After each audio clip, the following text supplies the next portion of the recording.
these evil people. You gotta add the And I just want to, it just comes to, let me go ahead and drink this water from Flint, Michigan. Good water. Well, everyone, welcome to the King of Anime podcast, the only podcast in the entire universe that covers weekly anime. And Yeah, huge, so huge. Believe it, the best podcast in the world. And it has Trump. And we have Trump on here, so we're either about to get canceled or maybe imprisoned. Trump, Well, what do you think about your, going to prison? What do you think about that? I think it's not that big of a deal. Just yeah, I'm just gonna go there, just be with my pals. I'm gonna be like, hey Rudy, hey hey Satan. It's gonna be great. It's gonna be perfect. Believe me, nobody goes to prison better than yours truly, Donald Trump. How do you feel about how Biden is running things thus far? Oh God, slow Joe. Oh no, he's got to go. It wouldn't be like that if I was in charge. Believe me. If I was in charge, everything would be perfect. We keep the illegals out. Everything would be beautiful. Just beautiful. Oh my God. Okay, I'm done with that. So this is the KOA podcast. We cover weekly seasonal anime on here, and sometimes we kill our past things.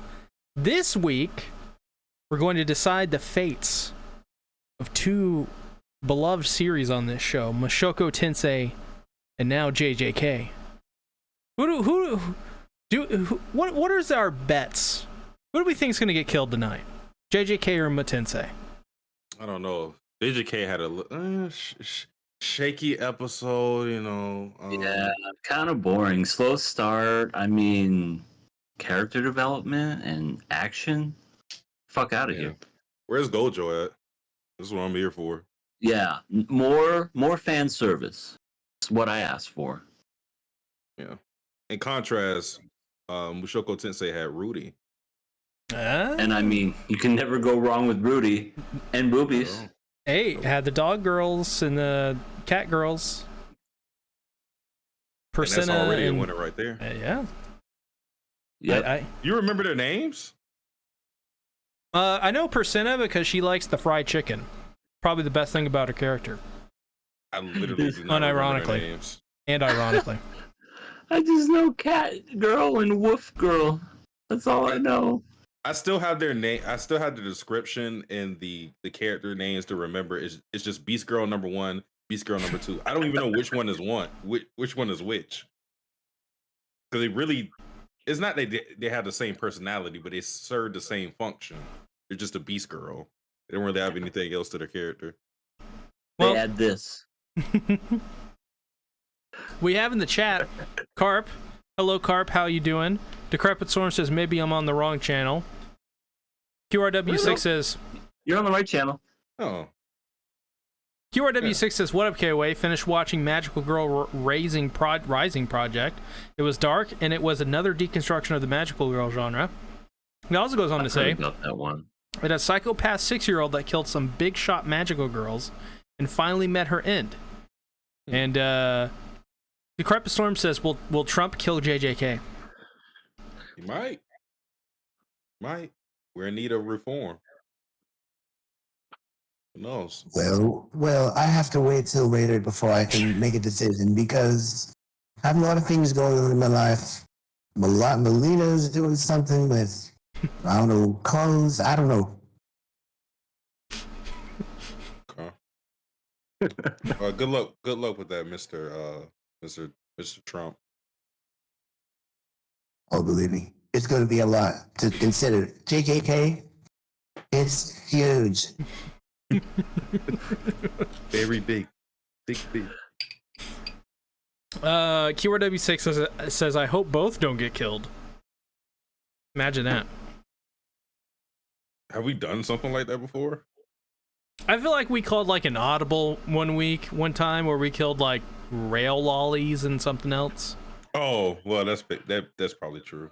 That got killed in like 2.5 seconds. I remember. I was like, so next up on the show, rail lollies, kill. We just killed it. What- Moved on. Do we all agree? Do we all agree? Yep, kill. What is the first show that we killed? Was it Reride D? I wouldn't be surprised if it was Rewrite D. Actually, 'Cause yeah. It was 5 episodes in the first week, and I was like, I am so sorry, guys. I didn't mean for this to happen. Because we got like a couple episodes into 696.9, so. Yeah, Akane Sashu Shoujo. Yeah, and surprisingly, Goblin Slayer lasted longer than both of them. Yep.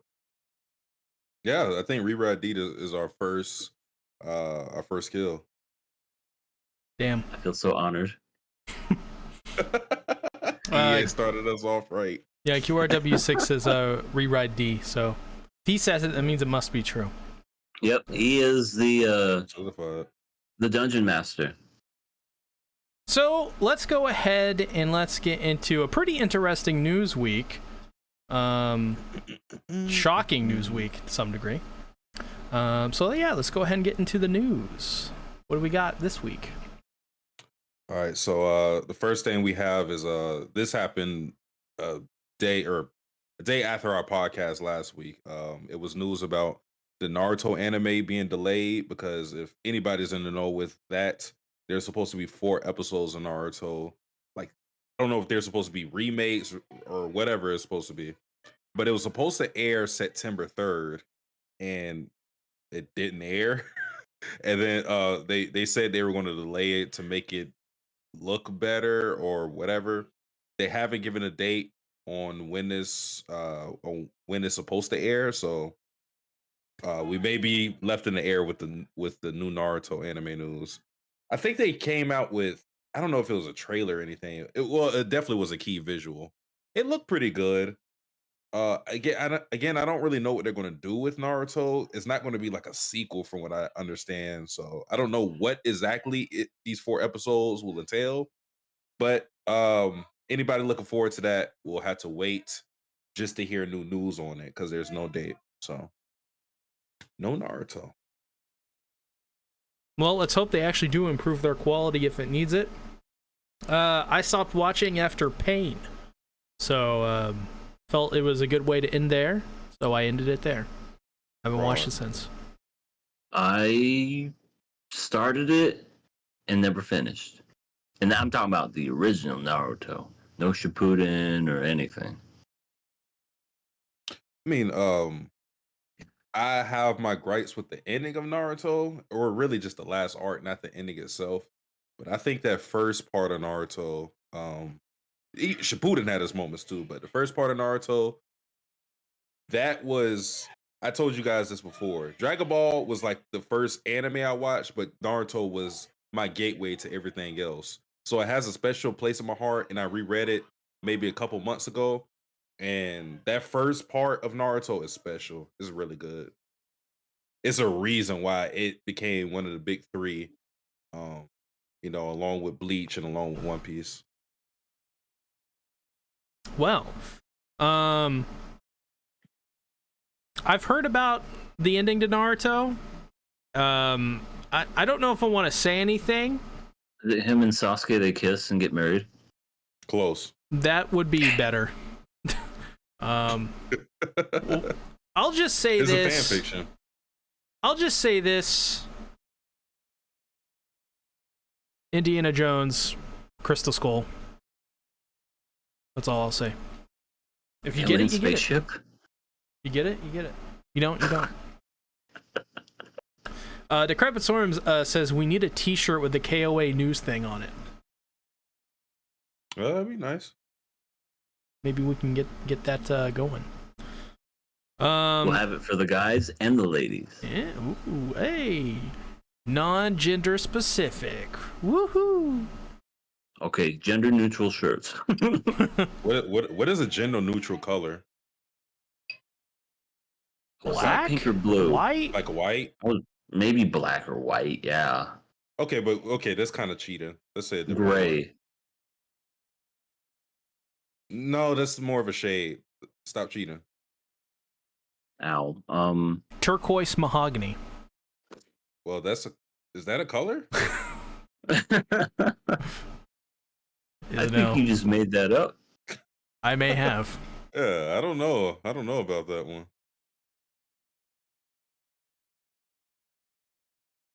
Teal. Brown. I don't know. I don't know. I think blue. Well, no, because blue is like. Let's just go ahead and get a tie-dye thing going there. That everyone's involved. Hey, that could work. So let's go ahead and get into our news. Next news topic, which is honestly pretty crazy. Like, all right, insane. So PlayStation Plus has upped the price of their annual subscription service. I gotta sit up for this one as a Sony guy. Like, I got my PlayStation 5 right next to me, and this is ridiculous. So they raised the price for the annual subscription by 33%. Mind you, I don't even have PlayStation Plus for a year. I do have PlayStation Plus, but it's not for a year. But so just this is what a 33% increase looks at the rate of it being annual. So, and they have different tiers, right? So they have like the essential tier, they have the extra tier, and then they have the premium tier. So I'll go through all of them. So the first tier, that's basically $60, and a 33% increase will raise it to $80. The second tier, the extra whatever, is about $100, and that will raise it up. Now its current price is about $135. The premium tier used to be $120, and now it's at a whopping $160. Ridiculous. And then they cited their reason for doing this is because they want to maintain the quality. And no, my ass. Yeah. You guys want to maintain their bottom line. Yeah, you guys make billions of dollars. I don't think you have to raise the price 33% they to already the common did. Man. They already did on games by $10. It's really bad. It's awful. What more can I say? Pay more, get less. That's the motto with gaming these days. They're probably DLC. They're probably driving a lot of people to doing the whole PC thing. Yeah, I mean, I canceled after hearing this. I had it on renew for a year. It'll be up maybe this or next month, but after that, I'm not resubscribing to this. Like, this is insane. And like, the benefit I get from it is like, I get to play online multiplayer, but you get that for free on PC. Why would I still pay for that? So I don't get it.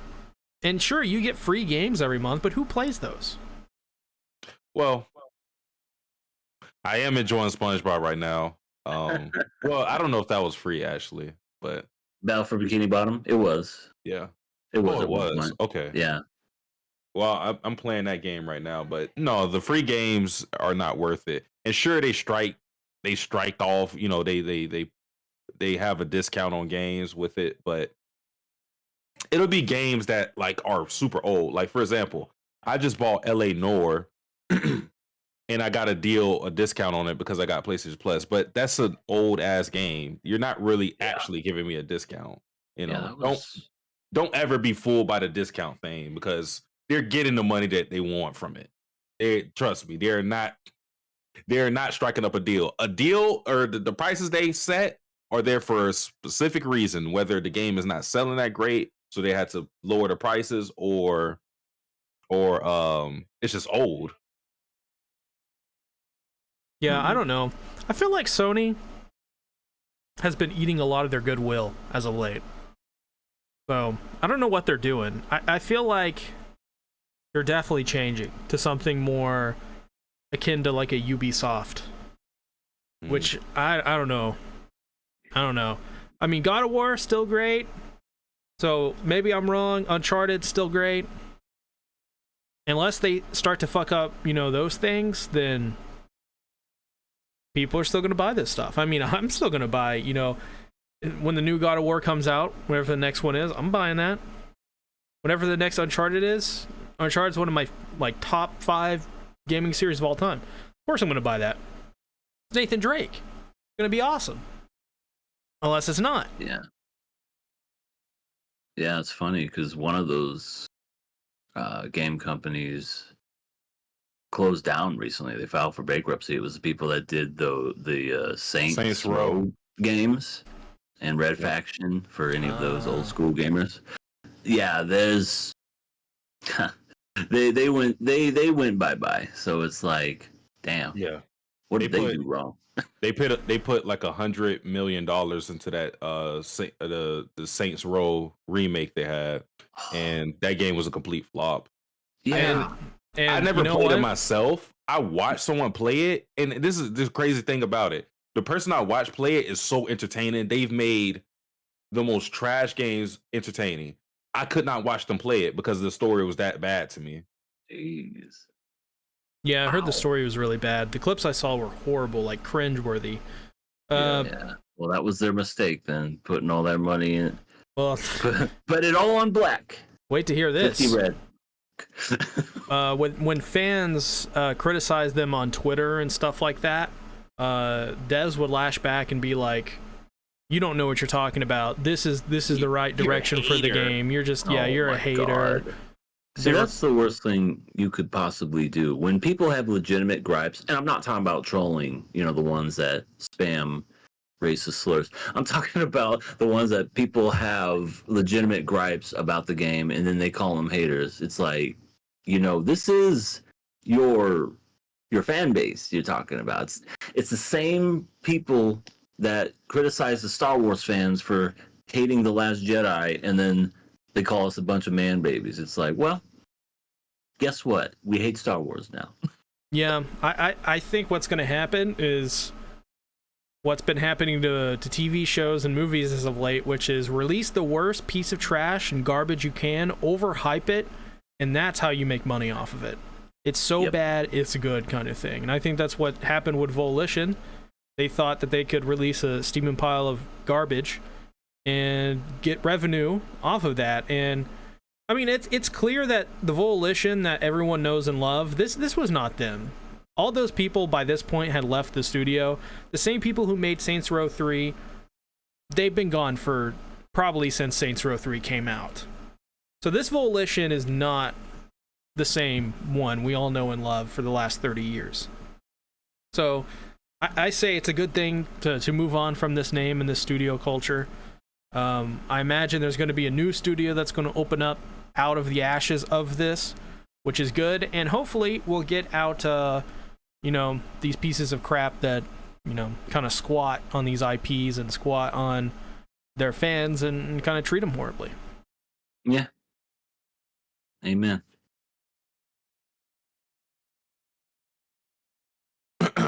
All right, so the next bit of news we have is Barbie. This is pretty short. Barbie surpassed Super Mario Bros. To be the #1 2023 film worldwide.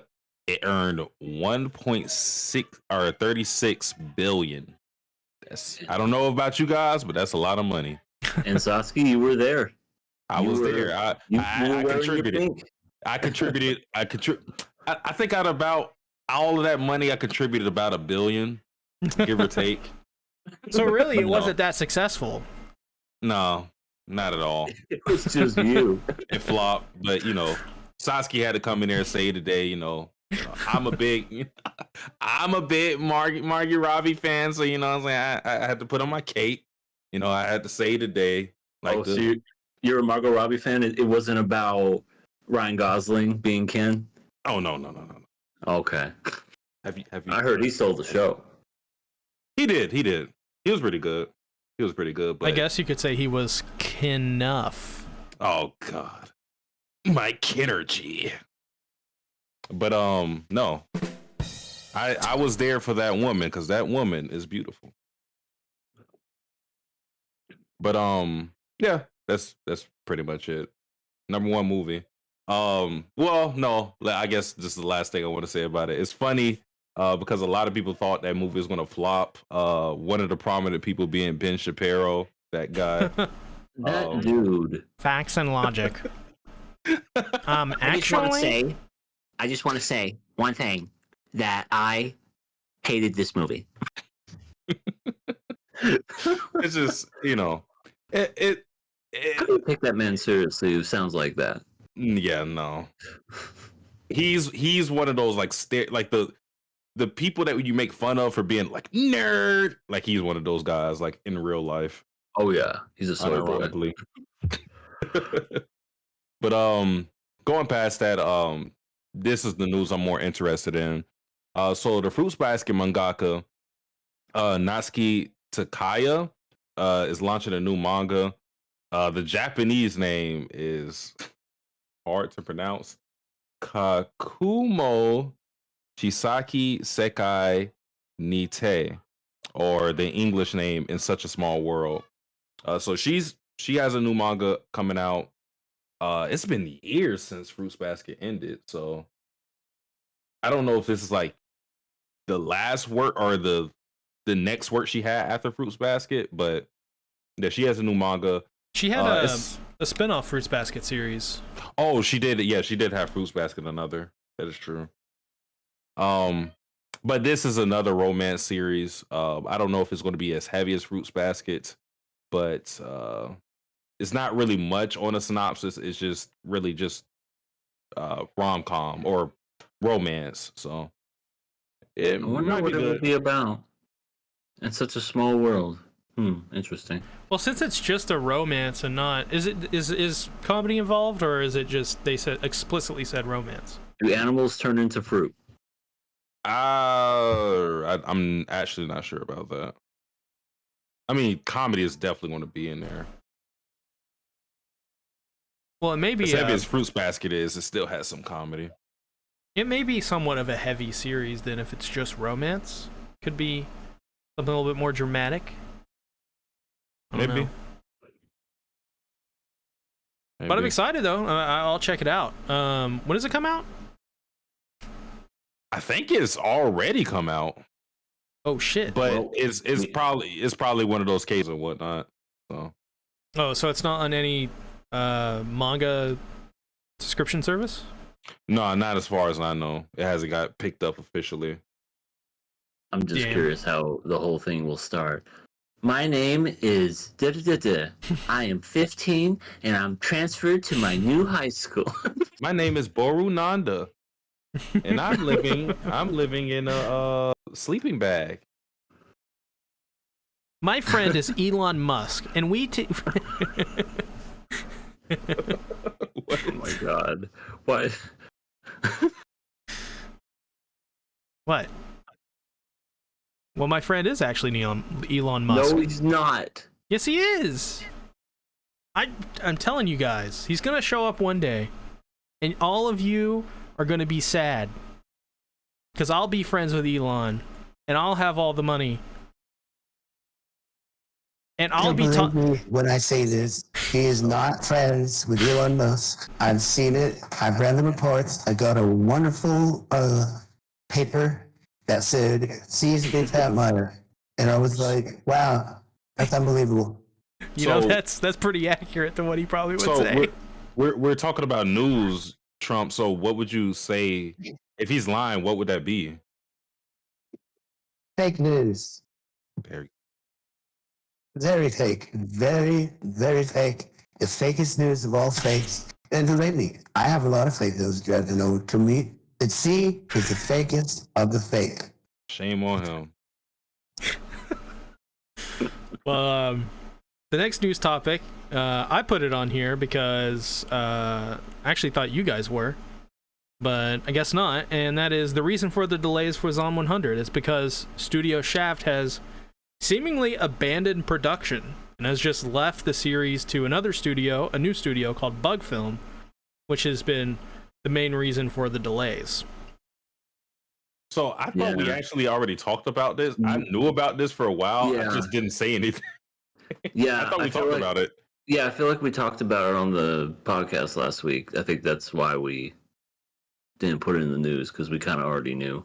Bro, I don't even remember what happened last week. It's okay. Just take another pill. Here you go. Nom nom nom nom nom nom nom nom. Well, I got 2 newsworthy things coming out my package. I'm intrigued. Kimi no Todoki from Me to You Season 3 has officially been announced. The anime is scheduled for 2024. Will stream on Netflix worldwide. Watching And it. the reason why I put that on there was because the power of anime has grown substantially. Because this was a series that came out in 2009. And now we're getting a 3rd season 14, 15 years after the fact. And would that have happened a long time ago? Probably not. Because we all know we've had so many shows and seasons where we wanted a season 2 and never got them. Hell, there's a list. There's a Mojo box office, whatever. Top 10 most requested seasons. Yeah, they do that shit. And I just thought that was amazing. I was like, wow. For people who are huge fans of that, that's awesome. And it's the original voice actors, too, that they're coming back to reprise their roles. See, So that's great. surprising. Nice. That's really surprising. Yeah. Usually Japan doesn't care about that stuff. They'll just recast. Like they did with Fruits Basket. They just recast everyone. So Yeah. Yeah. I mean, I guess that's a reboot in a way. This is a continuation, so maybe it's different. maybe, yeah. I mean, I'm totally for it. I love season 1 and season 2. I did reviews of it back in the day. I don't know if those reviews are still up, but really enjoyed the series. It's pretty cute. I like how the main character has like a alternate persona where she's Sadako from the Ring. Oh, okay. Yeah. People think she looks like the girl from The Ring, and they're afraid of her. Yeah, and she's actually just like really cute, and especially if you like Fruits Basket, it does sort of have a similar structure to it. So, if you're a fan of that, definitely just check it out. Check out the manga, see if you like. Check out the anime. Anime's great in my opinion. It just has so much character to it. And then finally, the trailer dropped today. A new Godzilla movie. It's called Godzilla -1. I don't know why it's called I know why it's called it now, but when it like announced it a couple months ago, I was like, why -1? I think It's -1 because it used to be Godzilla's, but now it's just Godzilla. that's not it. All right. The reason why it's called that is because from what I saw from the trailer, it looks like it's a remake. It takes place after World War II, and when you watch the trailer, it has the subtitles and it's telling you all this, and it says, Japan lost everything, and now they're losing even more. So Godzilla -1 means Japan already got fucked by World War II. Now they're getting even more fucked because of Godzilla stomping around, blowing everything up. Jesus Christ. I know, and it looks really, really good. And I'm a fan of Godzilla. Anyone that knows me, they know. But I'm definitely watching this. It has release dates coming out December of this year, worldwide. Oh, is this a Japanese? Is this on the Japanese side or the American side? Yep. Oh no. It's every time America makes a Godzilla film, Japan has to make a Godzilla film. It's always like tit for tat. So, we had Godzilla versus Kong, 2 years ago? Yeah. So now we have a new Godzilla movie, and yeah, I'm looking forward to this one. I feel like anything's going to be better than Shin Godzilla. That was that's the weirdest Godzilla movie I've ever seen. Hideaki Anno, guy who made Evangelion. So yeah, when you say that makes sense. Everybody gave it so much praise, but to me it didn't feel like a Godzilla movie. It felt really weird, but this one is going to return back to basics, so I'm curious to see what they're going to do, and I can't wait to see it. And this is why we haven't watched Neon Genesis Evangelion on KOA. Because we're jealous of the kaijus? Because I think EA would not like it. I think I EA do a would be voice. like, Shinji's fucking stupid. Why does he just get the goddamn mech? Stupid idiot. Also, Misato's the worst. Also, that EA would robot was definitely say cool. this. He would definitely say that. Yeah, I do a voice of Misato. Oh shit. Let's hear that shit. Oh, you heard it. It's on what's his face's channel. When I say get in gypsy danger, do it now. Do it now. Wow. You cannot defeat me, Shinji. I'm the governor, Misato. This is a question more so for you guys, EA and C. QRW6 said, I want to see C and EA's thoughts on CM Punk getting fired, and is Tony Ooh. Khan to blame, and does he have more to do? Well, for me personally, it was a long time coming. CM Punk, he already got in hot water for getting in the fight with the Elite, and they basically suspended him, and that was that. But this time around, he decided to not only put his hands on another wrestler who, in my opinion, barely said anything to the guy. He put his hands on Tony Khan. He shoved him. And there's security evidence showing that he did it. That's why there was no way that they were going to get around that. And I feel like CM Punk is very toxic as a wrestler. He's a great performer. He's not at the level that he used to be back in 2011, and he still thinks that he is, but the fact of the matter is he's not. He should have been more of a mentor role, and he just couldn't get over his own ego. He's very prideful, and all I can say is he did this to himself. It sucks, but he did it to himself, and hopefully he learns a lesson and he'll just enjoy his retirement for the rest of his life, because he ain't gonna work anywhere anymore. No WWE, no Impact, nothing. Maybe the local high school will hire him, but other than that, he's done. Yeah, for me, I haven't followed wrestling. I really only sometimes watch WWE pay-per-views. Like, we watched SummerSlam in my server this year. And we find that fun every now and again, but for the most part, my energy for wrestling has not been there. But when I heard about this, of course, I immediately read about it, and it just, I don't know, man. I don't know what's wrong with him.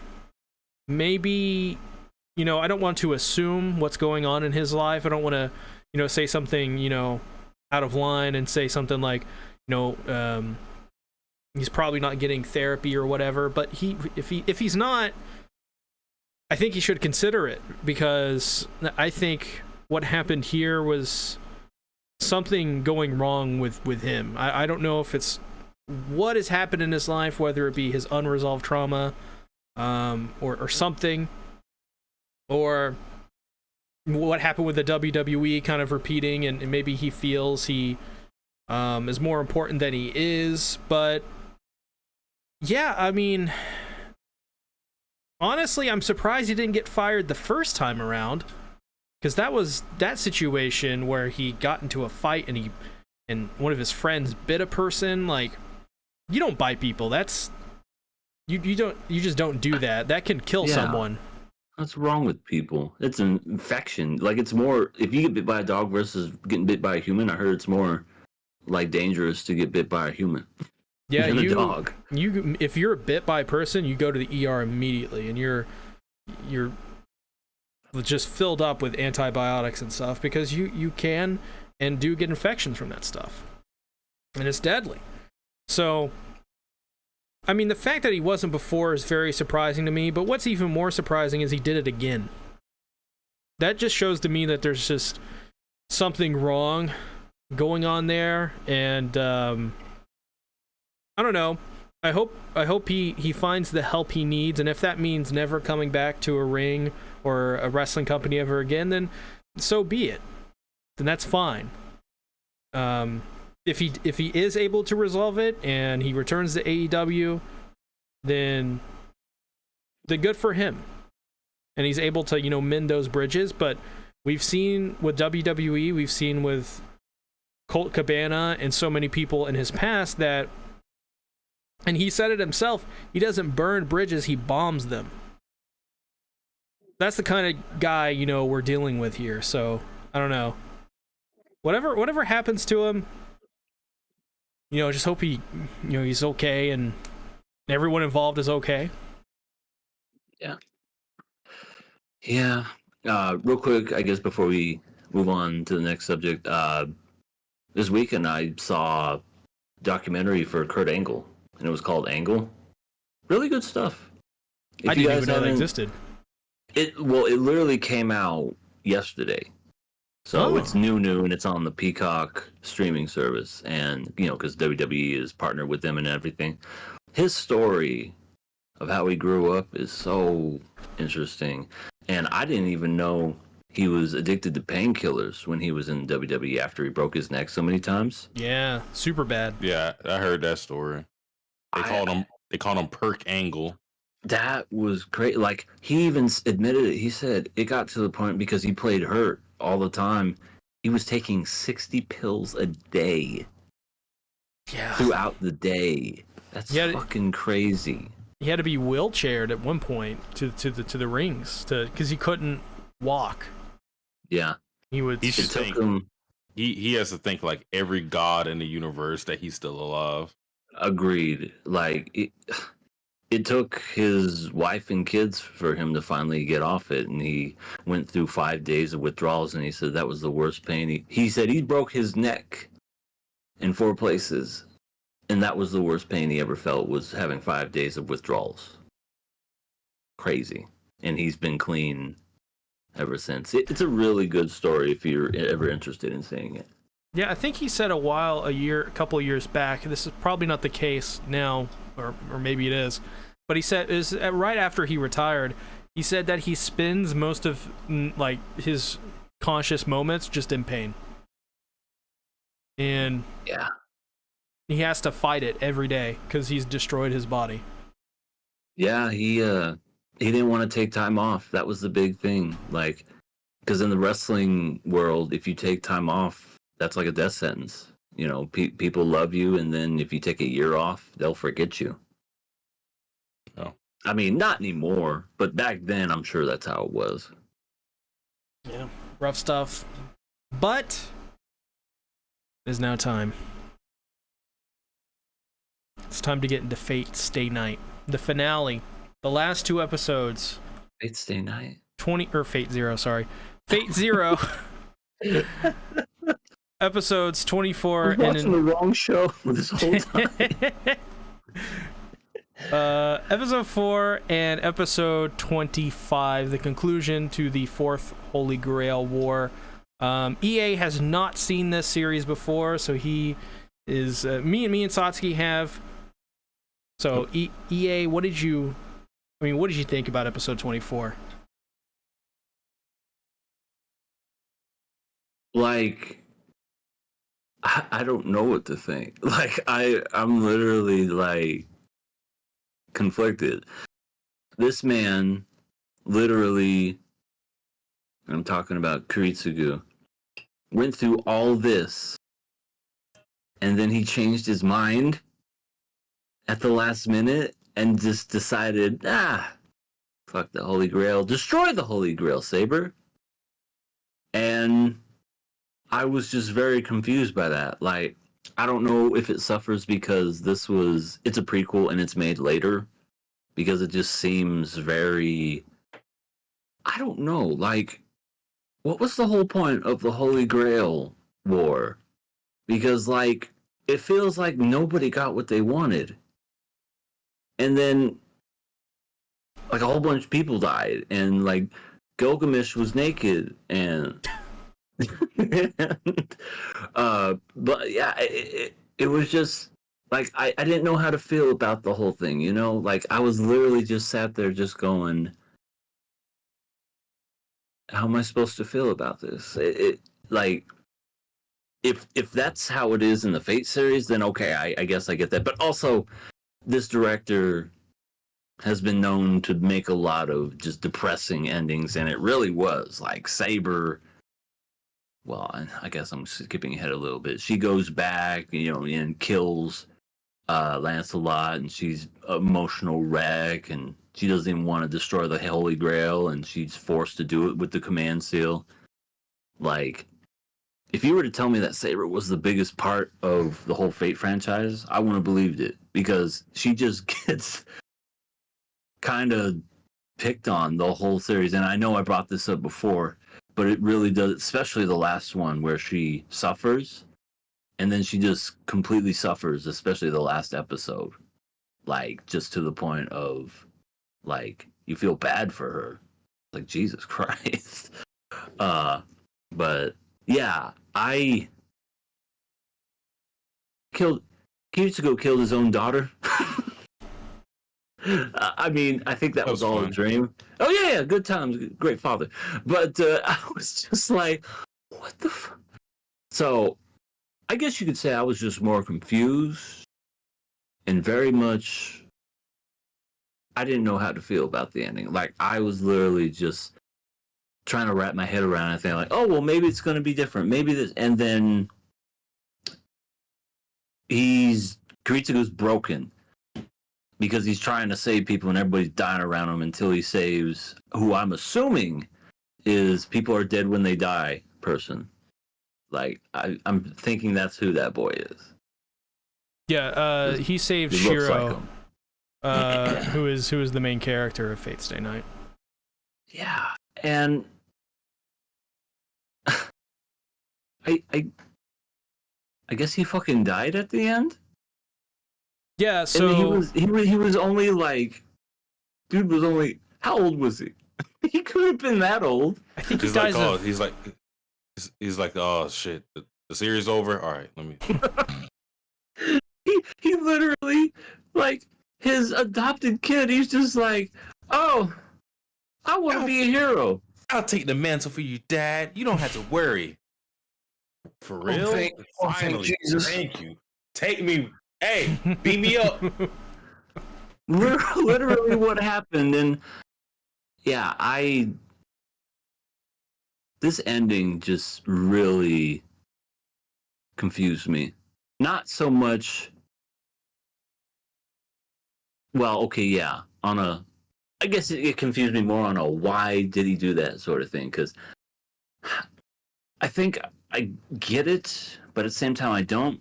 Like, they were trying to show the fact that he sacrificed this many people, and then he sacrificed this many people, so the outcome was he sacrificed more, but only because it meant saving, or no, it ultimately ended up being more people, but he saved more in that sense at the time that he did. I don't know. It just Fate Zero is something he worked for his whole life, and then just says, "No, I don't want to do it." So, I'll go first, and I'll let C get a crack at it because he probably has a better idea. But the way I interpret it is because the reason why Kiritsugu does what he does, or why he has to change around, is because of the last thing that you see with him killing Iris and Elia, his daughter. Because throughout that whole like dream like sequence that you get, which is basically like a trial for him in a way, which is testing his ideals of saving the many at the cost of the fewer. So, would you kill 100 people to save 200 people? Yeah, sure, I'll do that. Would you kill 50 people to save 100 people? Sure, I'll do that. Well, let's make this a little more emotional. Would you kill your daughter and your wife to kill or to save everybody? And like throughout the entire trials, he's sticking to his ideals the way he has his entire life.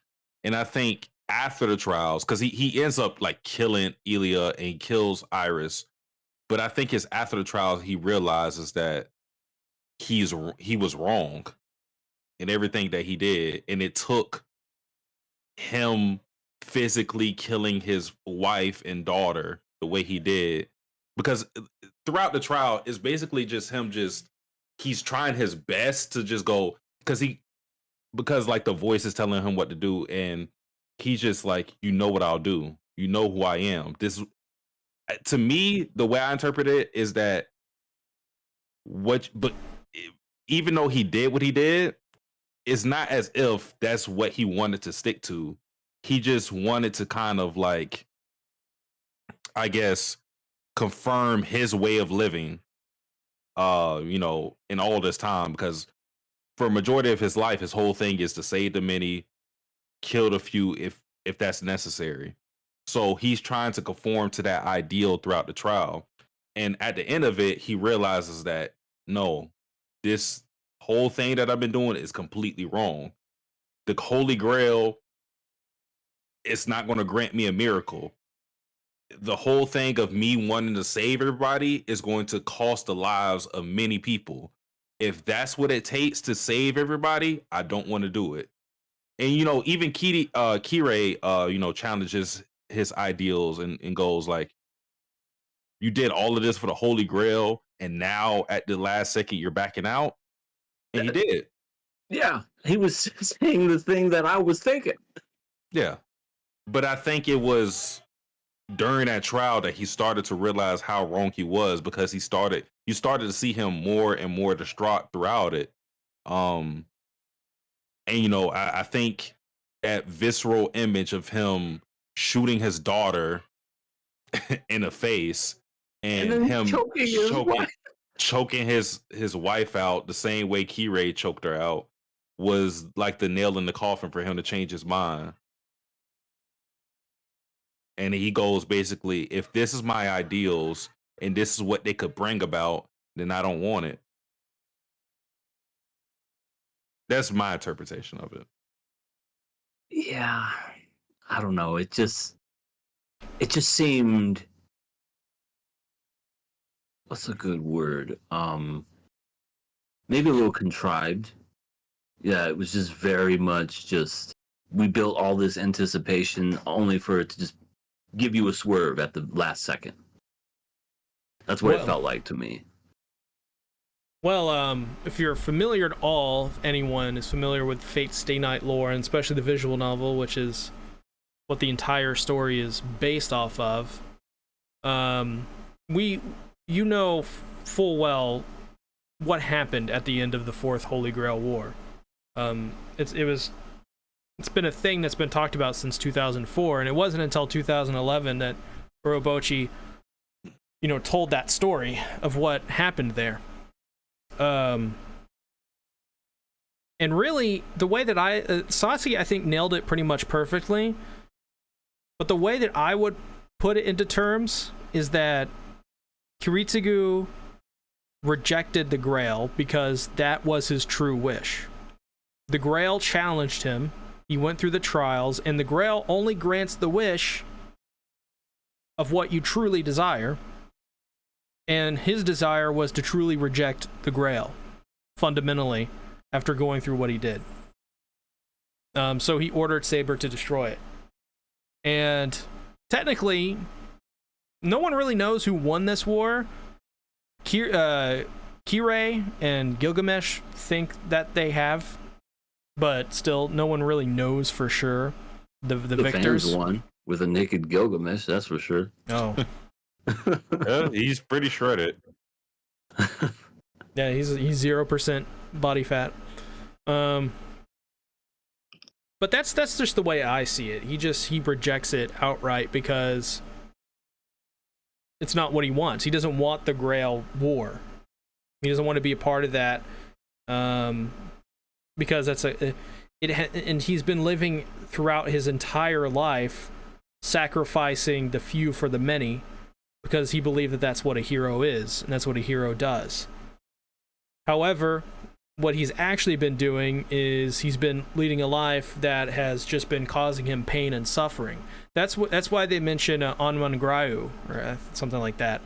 Can't remember the exact name, but that is like one of the figures within Fate lore that's like the embodiment of all evil and despair. And that's why they say he's truly fitting for that role, because all he's done throughout his entire life is give in to despair. And that's why he destroys the Grail at the end of the day, is because he realizes this and he just doesn't want to give in to that ideal anymore, because he sees what's happened. When faced with the reality of saving the many to kill the few, and in the instance, killing Ilya and Irie, he just rejects it outright, and he just can't do it. And another thing that needs to be taken into account with this whole thing of him making that decision is what Kirei said. And it's a very simple concept. It's something that Attack on Titan explored. I'm sure a lot of series explored. There's never going to be true peace with humanity, which is what Kiritsugu wanted. Yeah. For there to be true peace with humanity, as Aaron or Erwin said in Attack on Titan, I believe, will have to be dwindled down to literally one person. Because with people, there comes conflict. That's just an inherent thing that comes with humanity and society. So his wish of having true peace it has to be like bloodshed has to be involved in it. People have to die because of it. And what C was saying with him, realizing that him realizing his true ideals and what it would lead to, and his wish of rejecting the Holy Grail, a Holy Grail, and that, being because there isn't a clear distinction of who wins it, really. Gilgamesh says that Kirei wins it because there's a lot of destruction, and obviously Kirei has shown himself to be like more and more villainous as we see throughout it. But you can argue that that's also a sample size of Kiritsugu's wish, because for him to achieve what he wanted, people had to die. That's how it is. If you want true peace, if you want there to be no conflict, no wars, no battles, no killing, people have to die. Because that's just embedded in humanity. And that's why I think he rejects the wish, because he realizes that, because the whole entire time he's banking on a miracle. That's what he says, or that's what Iris says, that's what he says himself. He's banking on a miracle. There's no miracle in which that exists. For that miracle to exist, you not only had to like change the rules of society, you got to change humans. You kind of got to make us like robots almost, to where we all had like the same opinions and whatnot for conflict not to exist. So I think that's why he made his decision at the end to tell Saber to destroy the Holy Grail. Okay. I definitely understand that, and that makes a lot more sense to me when you guys put it that way. I guess for me, it just it felt like a big letdown, because we got to that point and then it was just like, just kidding. And teehee. Yeah, teehee, pulled the rug out from under you, and then it never happened. But okay, that makes more sense. I feel like for me, it was just more of I guess I just didn't understand why it came to that, but now I get it. Can I ask, how is Kirei alive? Okay. I shot right through the heart. Okay. So the way, again, I'll say what I'll say, and I'll let C clean it up. The way I thought about it is that in their light of Kirei winning it, he wins the Holy Grail. He's revived via the Holy Grail. Has no heartbeat, and thus the rest of he gets to see, because his wish is to like realize his desire, and for all that destruction to take place, that's where he realizes desire. For him to realize his desire, obviously he has to be alive. That's how I interpreted the whole thing. The Holy Grail granted him life, and also the destruction that he saw around him. Okay. Kirei's character basically was revived by the Grail, pretty much, as was Gilgamesh. So they were saved for another day because the Grail just decides what it wants to decide. No one really knows how to explain what it does or what it is even. Kirei's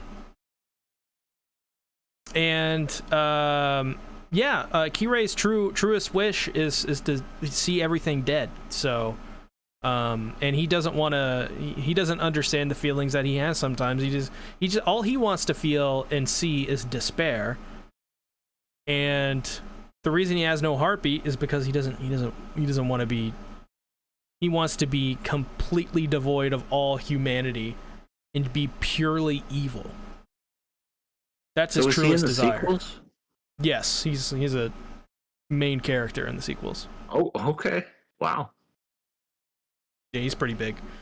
That's why at the end when he gives Rin the Azoth blade, the dagger, yeah, and he got a smile from that. He gave her the weapon that he killed her dad with. Thanks, fucked up. Thanks, Uncle Karia. Kari. Thank you. Thank you so much for this dagger that you used. And then she starts crying. He's like, "Oh, poor thing. It's okay." I wish my dad would have had this so he could have protected himself against the guy who killed him. He shouldn't have given the sword to you. That was a weird decision by him, don't you think, Kirei? I wish he would have gave this to you so you could have protected him from the random guy that killed him. Oh my god. So fucked up. Just oh no. I think what was more fucked up was the Aoi basically calling Kirei like her husband.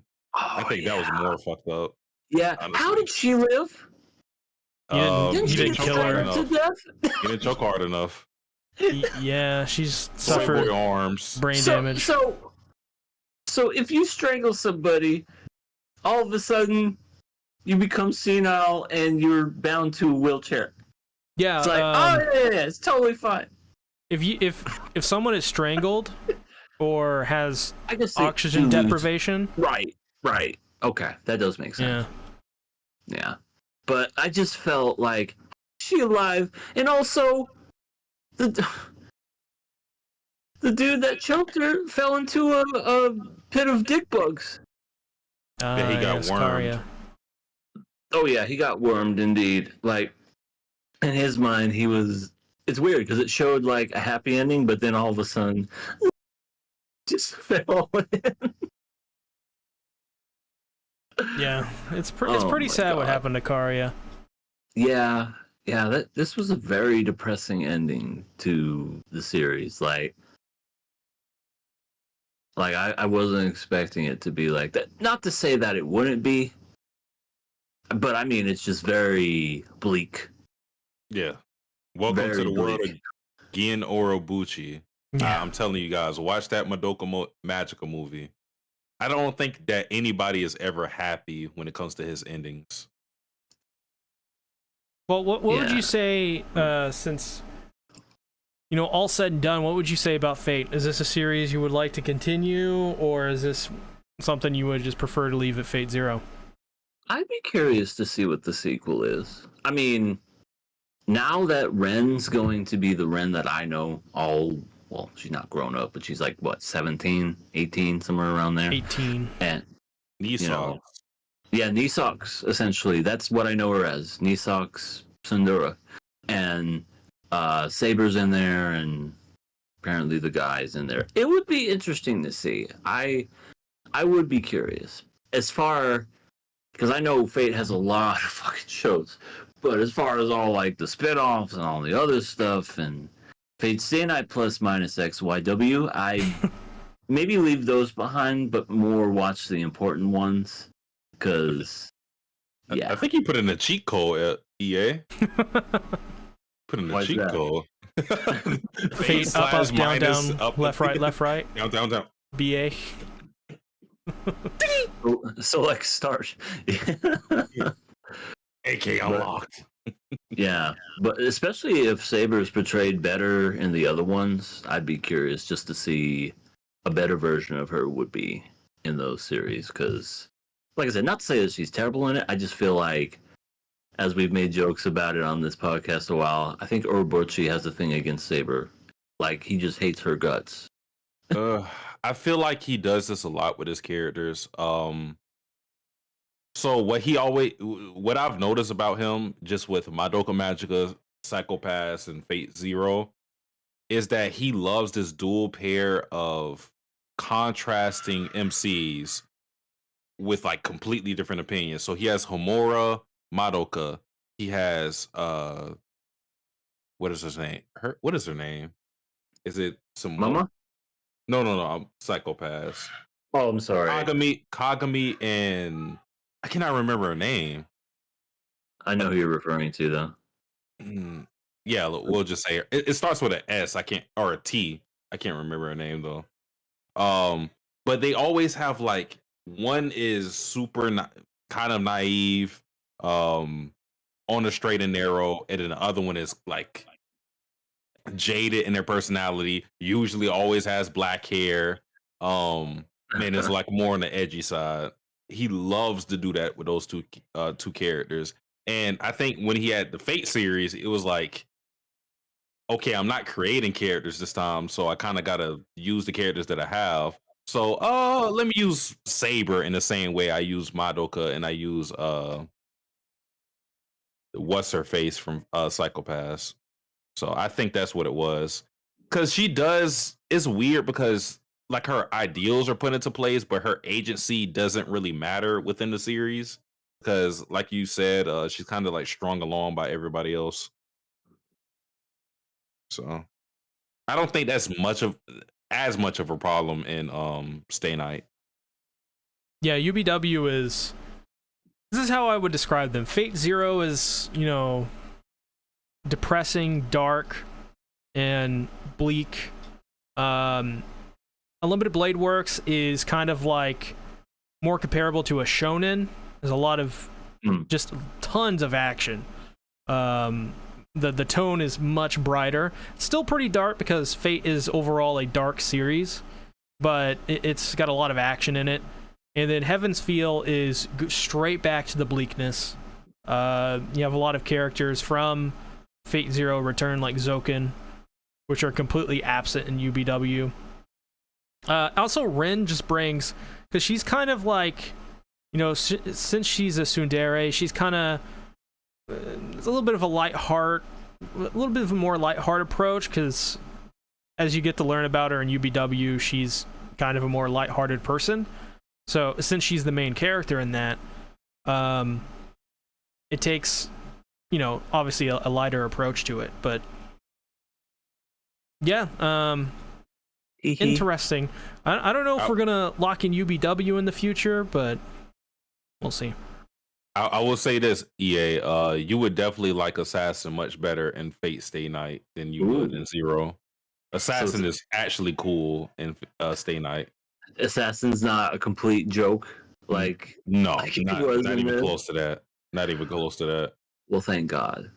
That's amazing. Actually, you know what I think about it? We could watch UBW because there's a couple things at the climax of UBW that are literally insane. So we'll see. Oh, we had to wait. What? 6 months until 2 more seasons. Yeah. Yeah, it'll be a minute. Because the next person that picks is me. That is true. Yep. Can't wait. Carp says, you skipped the most important news of all. One Piece live action was a success. Have we all seen One Piece live action here? I have not, but I haven't either. Damn. I can't really get spoiled on it, but yeah, it's true. I'll just say that One Piece live action is going to be the blueprint for all live action anime adaptations from here on out. If it's not, then fuck. Because One Piece live action is pretty much, for what it is, perfect. it has some issues with it, of course. I think a lot of the shots and some of the camera lenses and angles they do are a little weird. But other than that, bro, this series is amazing. They capture, they take like 90 something chapters of One Piece, distill it down into 8 episodes, and it loses nothing. In my opinion, it's even better in some instances. Like, I think Buggy's amazing in One Piece live action. Like, I can't, like, EA, you would love Buggy in this. You would love Buggy and Garp, and Zoro, and Mihawk. Zoro and Mihawk's fight is so unreal. It is unreal how well they treated Mihawk in the live action. Like, we gotta watch it. we gotta talk about it sometime soon. This is like a seminal moment. How many episodes? It's just 8 episodes. Okay. Are the episodes like an hour long? Yeah, they're like an hour long. And Satsuki, Okay. you would know more about this. I'm not to this part yet, but they have Garp in it. And they have like a storyline apparently that happens way later in the manga in terms of Garp hunting down Luffy. That happens in this, which is covering East Blue. So this happens in East Blue. It's really good. Helmeppo is amazing too. Helmeppo is so good. I don't know what they were fucking drinking or smoking when they were making One Piece live action. But give me some, please. It's that fireball that Sasuke's drinking. Yeah. Oh, it's not fireball. What is it? Wild turkey? What is it? Oh yeah, wild turkey. Okay, my bad. This segment brought to you by Wild Turkey. Well, Get fucked up. Come on. Well, now let's go ahead and let's go jump to the main show. Let's talk about Mushoku Tensei, a circus of value. No, let me not do that. This episode was actually good. Yeah, it was a good episode. Yeah, they fucking know when we're about to kill this goddamn series. Yep. It's finally. It's like when a player has a contract year. Right. We finally get an explanation further into the actual plot and story. And we have a character who's also isekai'd. And she wants to go back. How many isekais do they ever want to go back? 0. I can't think of any right off the top of my head. I'll say nothing. Inuyasha? Inuyasha one? Well, I mean, she can go back whenever she wants. That's kind of unfair. But, yeah. I was legit like... At first, I didn't know what they were doing with the whole different language speak and then the Japanese, because everything's been in Japanese. But then I forgot, oh yeah, they speak another language in this series. So then when those two were having their own personal Japanese conversation, I thought that was a nice little touch to that. And yeah, this girl, what's her name? Nanahoshi. Nanahoshi. That's right. Nanahoshi, she's responsible for the goddamn blast. Well, the way she was describing it, I don't think she was responsible as in she was the person that like directed it.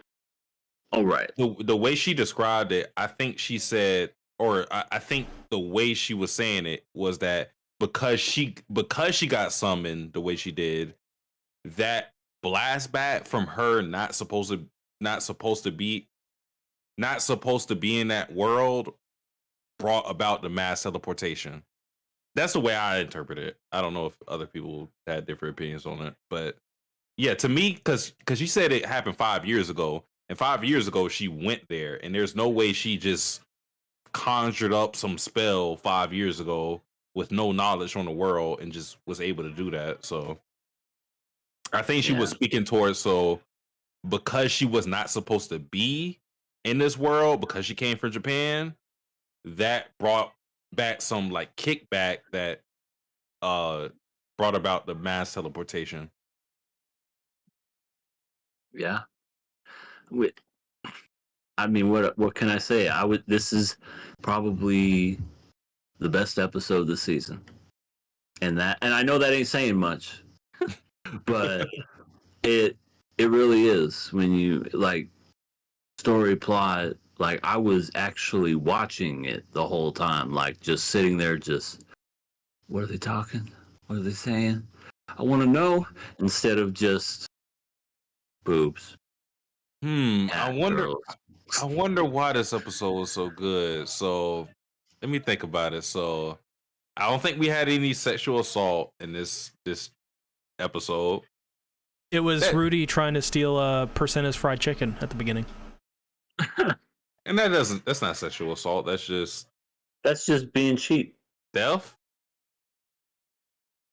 Grand Theft Auto, if the chicken cost that much, I don't know. Like I don't know how high end that chicken was. I loved how Nanoshi said that she wanted to go back. She hates the food here. It sucks, and I hate the culture. Yeah. Like fuck this country. She legitimately hated the world. She's like, I can't stand it here. I don't like the food. I don't like the culture. I hate everything about it. And then Rudy's like, well, I was a loser in my past life, so I love it here. And she's like, of course you did. She's like me whenever I'm not eating my mama's cooking. I'm just like, what putrid, what a putrid dish are you conjuring up? Sir, this is a McDonald's. I'll just get it Coke. Could you imagine being transported and never getting McDonald's again? I bet that's what Nanoshi misses the most is the McDonald's. It is cheap. She's like, nobody here has any good McDonald's. They don't know what a burger is. Yeah. Like I tell them about sushi and stir fry. Nothing. Free real estate. Create a burger. And she was a teenager when she got transported, so I wouldn't be surprised if her her taste wasn't expanded beyond that of some kid that just knew like bento boxes and noodles and other stuff like that. And are we led to believe that she was the teenage girl that Rudy saved in his past life? Yes. She was. Yeah. Of course, what are the odds? But how come? So he got reincarnated, and I think that's the big question. He got essentially just reborn. She was a full-blown teenager, and it happened at a different time. Space time continuum, all that shit. It's just one of those things where it's like, why did she get transported? But her life seemed to have been saved, and he died. Mystery. I'm so curious to know. Yeah, I mean they could be interlinked, but there's a distinction because with Rudy he died and he got to this world by being reincarnated. Came out as a baby, grew up, all that stuff. The way she describes it is that she came there as a teenager, had to learn the world, and that's how it was brought about. So they got there at different times. We don't know how exactly Rudy got there or how she got there, but it's a difference. It would also make sense why she kind of spared his life when they met Ostrich. When they were having that big fight. Mm-hmm. I think that's Orsted? Orsted. Yeah. Oh, it's in the. God damn it. Not Orsted. Because I was wondering why she spared his life, but now it makes more sense because she knew that he was like her, so that made all the more sense. Because I definitely felt that was a cop out. I'm like, really, you gonna save his life? Why? Why him? Whoa. there was a fire truck going. But yeah, I just thought that was very, very kind of like tied it all together. And why does it have to be this episode where things get good?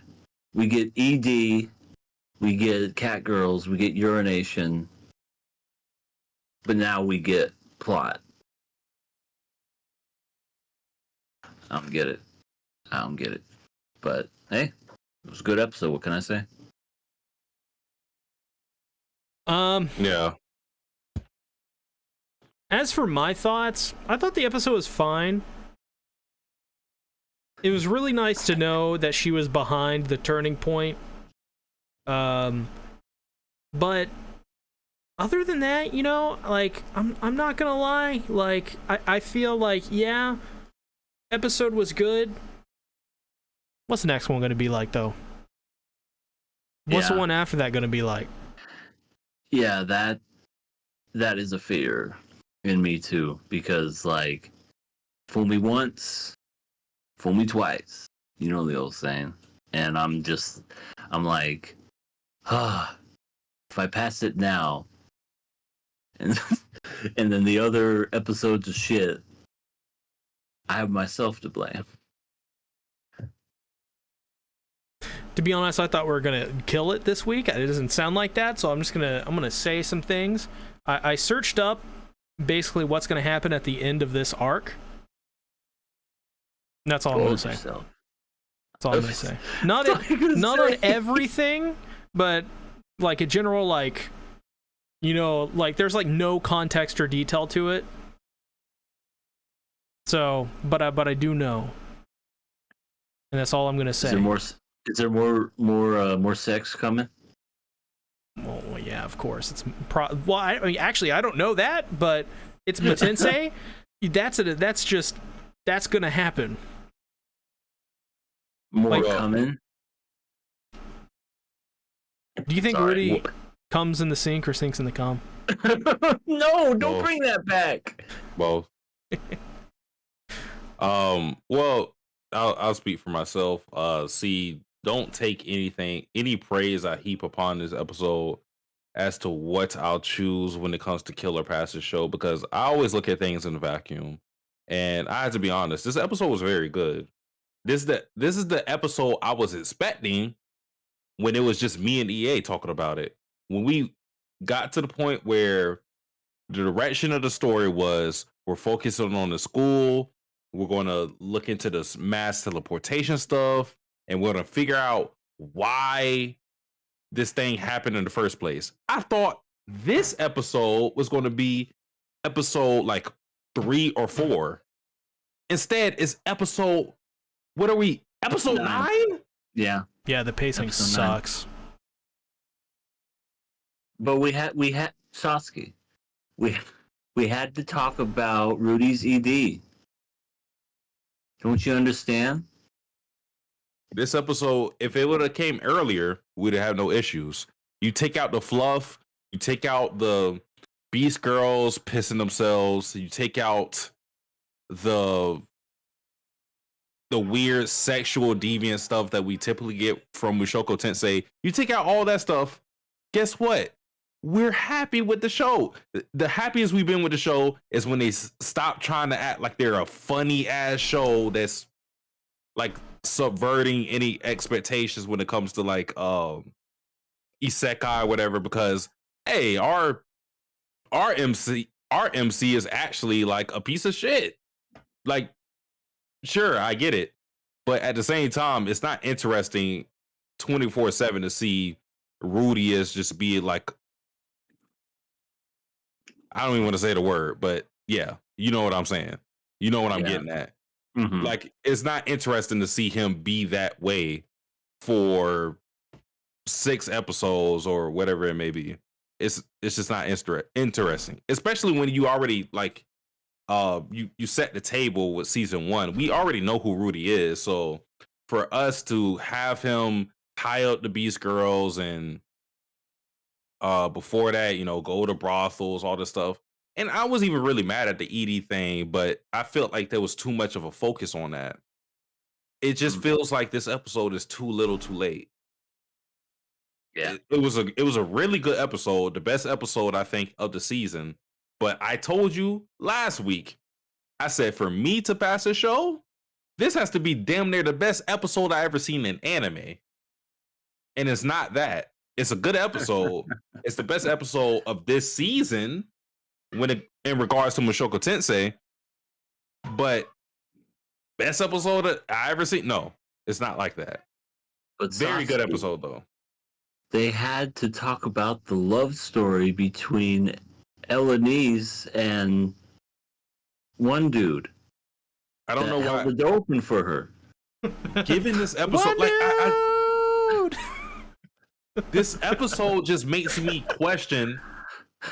You know, a lot of people are happy with how good this episode is, but it makes me question why we got all the stuff we got before this episode. What, like, think about last episode. Think about even the second half of the episode that we liked with the demon guy Boggy Dodd, whatever his name was. Apparently that was horribly adapted. What did that have to do with this episode? Nothing, apparently. The way he got, like, this is my issue with, like, the organic storytelling. The way we got to the events, learning all the relevations and everything, was that Rudy went, the mass teleportation and summoning are kind of similar. Hey, Fitz, aka Sylphie, what do you know about somebody that specializes in summoning? Oh, I know this guy over here who wears a mask and will probably invoke your inner trauma. They know something about that. Okay, let me talk to them. We get this episode. We couldn't have got this earlier. If you were going to skip all this content with Mushoku Tensei, all the other shit that we were getting with the Beast Girls and the slavery and Elenise as a character, that should have been skipped. Yeah. That has nothing to do with this, the main story, like the bulk of the story. That could have been skipped. Absolutely. This is what I cared about. This is the exact thing I wanted out of the show. And again, too little, too late. Yeah, they could have, like, got this story at, like, episode 4 or 5 tops, because episode 3 was the brothel, whatever the fuck. Even if you skip those, cut it up the way you want, you could definitely have gotten it by at least episode 3 or 4. I feel like we didn't need to wait till episode 9 to get this, because episode 9, ladies and gentlemen, we finally got a good show at 9. A little too More late, at though. 9. You're right. More tonight at 11. Well, let's go ahead and let's jump into it. Let's do the killer pass thing, shall we?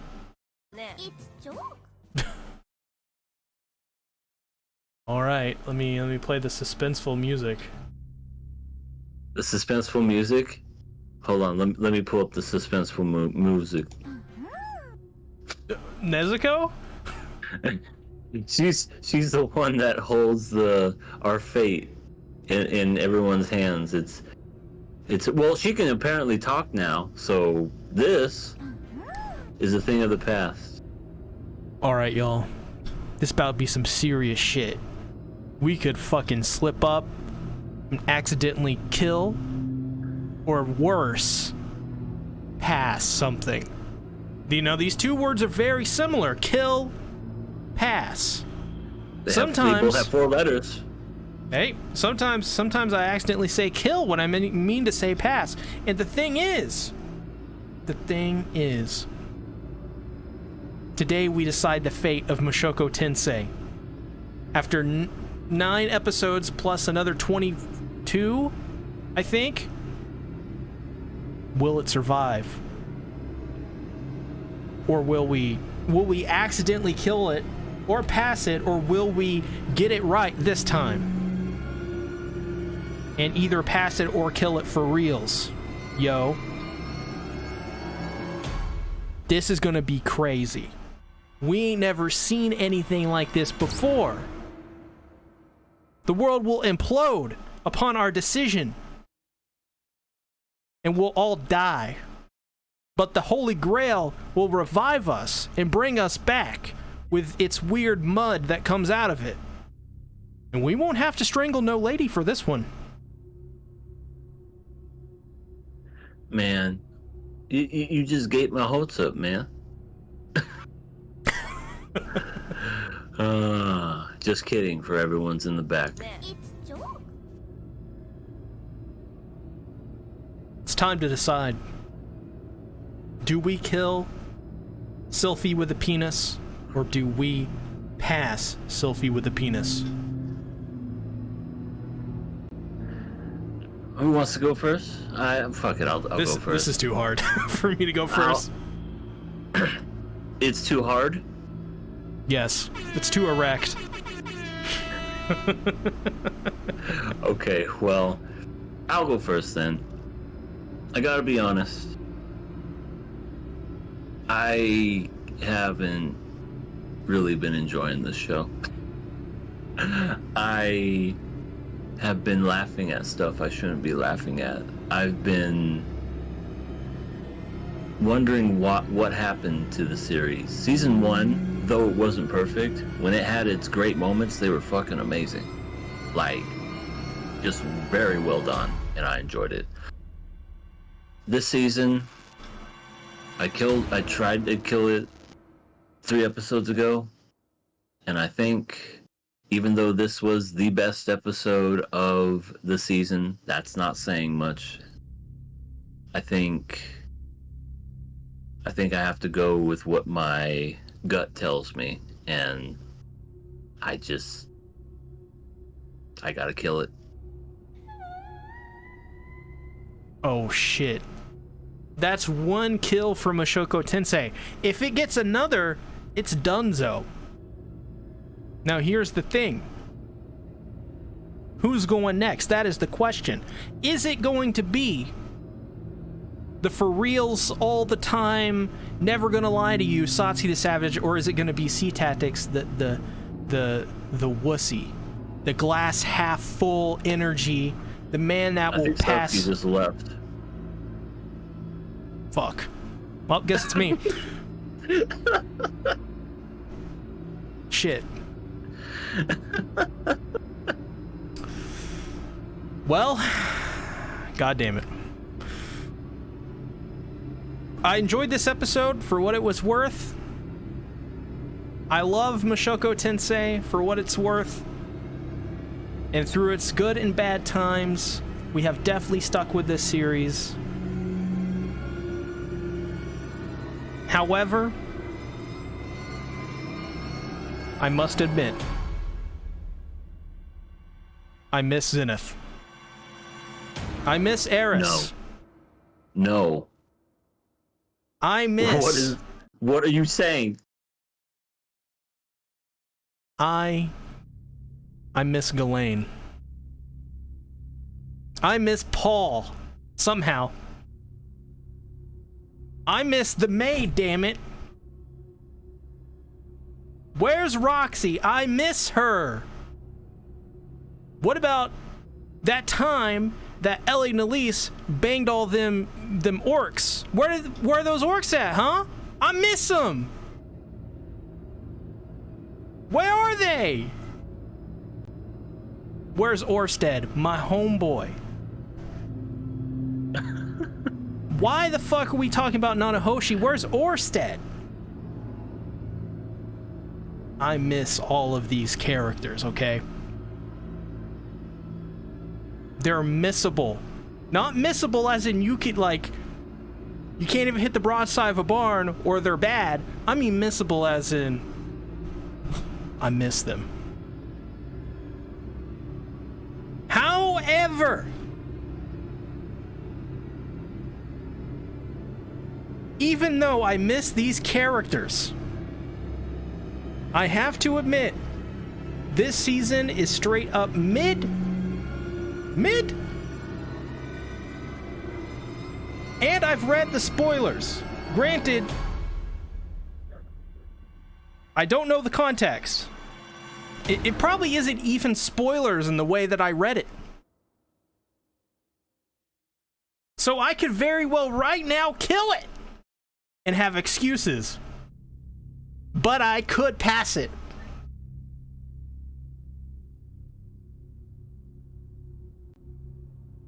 But I'm going to do neither of those things here today. I'm going to do something crazy. Something I've not done in a long time. I'm hitting the big red button. I'm launching the intercontinental ballistic missiles. I'm nuking Mushoku Tensei Season 2 from orbit!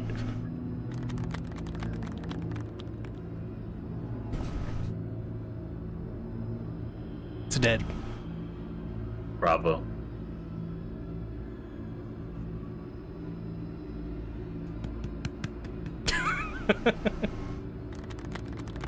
I mean, that's it. That's it. You know, Sasuke doesn't even have to interject because it wouldn't even matter. Unless you want to say something. Well, as the person that's been against this show for the very beginning, that's not to say that I don't think season 1 is good. I do think it's good. But I feel the most vocal against it. This season was a travesty, in my opinion. The thing is that we liked the few things that we did like about Mushoku Tensei. Not necessarily the side cast as a whole, but some of the characters that didn't center around the main character, which is Rudeus. We liked, I made the joke, we liked Ryuger, we liked Eris, we liked Ghislaine. Even Paul had his moments. And in this season, we don't really get anything like that. The closest character we get to having a real character is Fitz, aka Sophie with the penis. And in my opinion, Sophie really doesn't do it for me as a character. Like, I see what they're going for. What about the penis, though? Does the penis do it for you? No comments. No comments.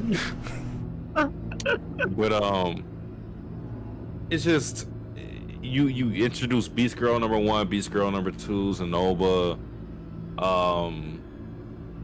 You did good.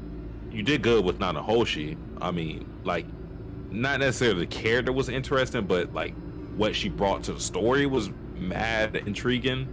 But again, it's too little, too late.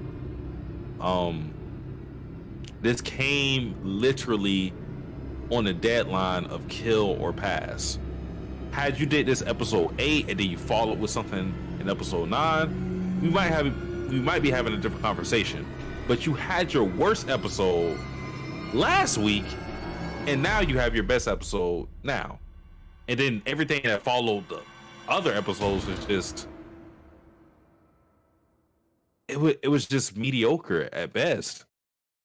It's I can't in good faith say I want to pass the show. I already gave it a courtesy pass, so that's out of the picture. So can I say in good faith that this show will be good throughout? No. I feel like we're actually being trolled with the deadlines of which we pass or kill shows. It's like they caught on to the format of the podcast and said, let's make the good episode 9, and give them something to think about. And let's make our worst fucking episode of all time, episode 7, because that'll be cool. So, yeah. My stance on it, killer pass. Assassinate shit. Assassinate him.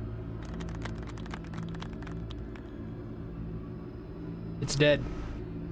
It's dead. They had a good run. I spoiled myself too. I'm the only one that has. So you know. You have been. You know about the thing. I wanted to know if I was right.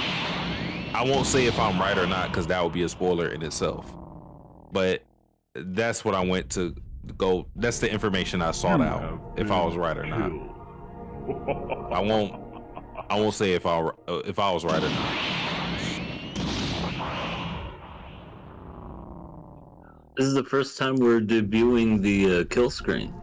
Yeah, this is the first time Ooh. audience has seen this. All made by Satsuki the Savage, by the way. And he provided my voice. Ah, yes. This is true. You have This is not our first unanimous kill, but how many unanimous kills do we have? A handful. Really? I feel like it's just like one handful, like maybe 5. Yeah, I'd have to go back and look. I can't remember. Because we've definitely like Goblin Slayer, basically everything from the first season. Okay, that may be true. You have been killed. Yeah, because it's always like when we get at times like this where we understand it's the serious time. It just ran out of credit. Oh man.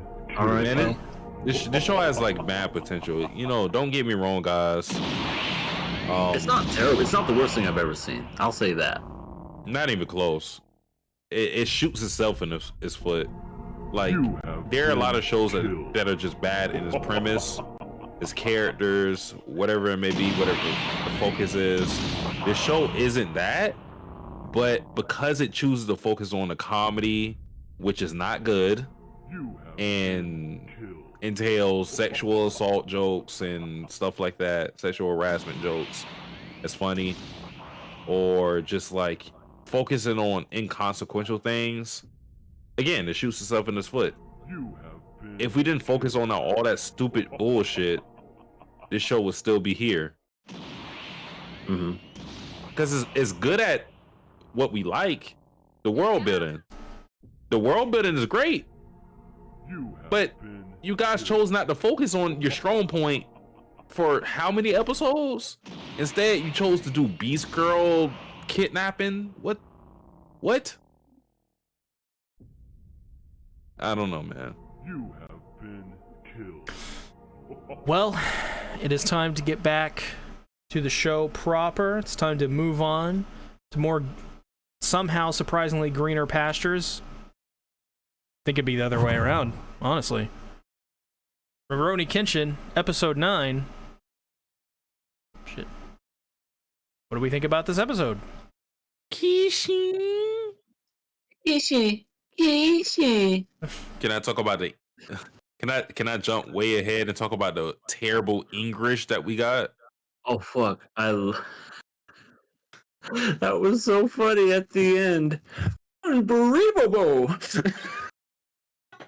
Unbelievable. That doesn't even come from the episode, guys. That comes from Love Live. I don't know why we always quote Love Live on this. Unbelievable. Yeah, that it seemed really random too, because we were in the middle of a conflict with someone else, and then this random person just shows up and gets some item from a chest. What did he get? Because okay. First, I want to say I had to get a person to translate what the fuck he said, because I didn't understand what he was saying. I was like, I played this 17 times. I still don't understand what the hell he said. I put it in my server, and then somebody said, okay, what he said was elegant or beautiful and elegant, or reverse order. And I could not hear it, but once he said that, I said, oh, okay, now I can hear it. But I'm gonna drop the video for you guys. I don't know if C can play it on stream or what, but I'm gonna drop the video for you guys. It did not sound like that when I first heard it. Bless me. Here it is. Let's hear this.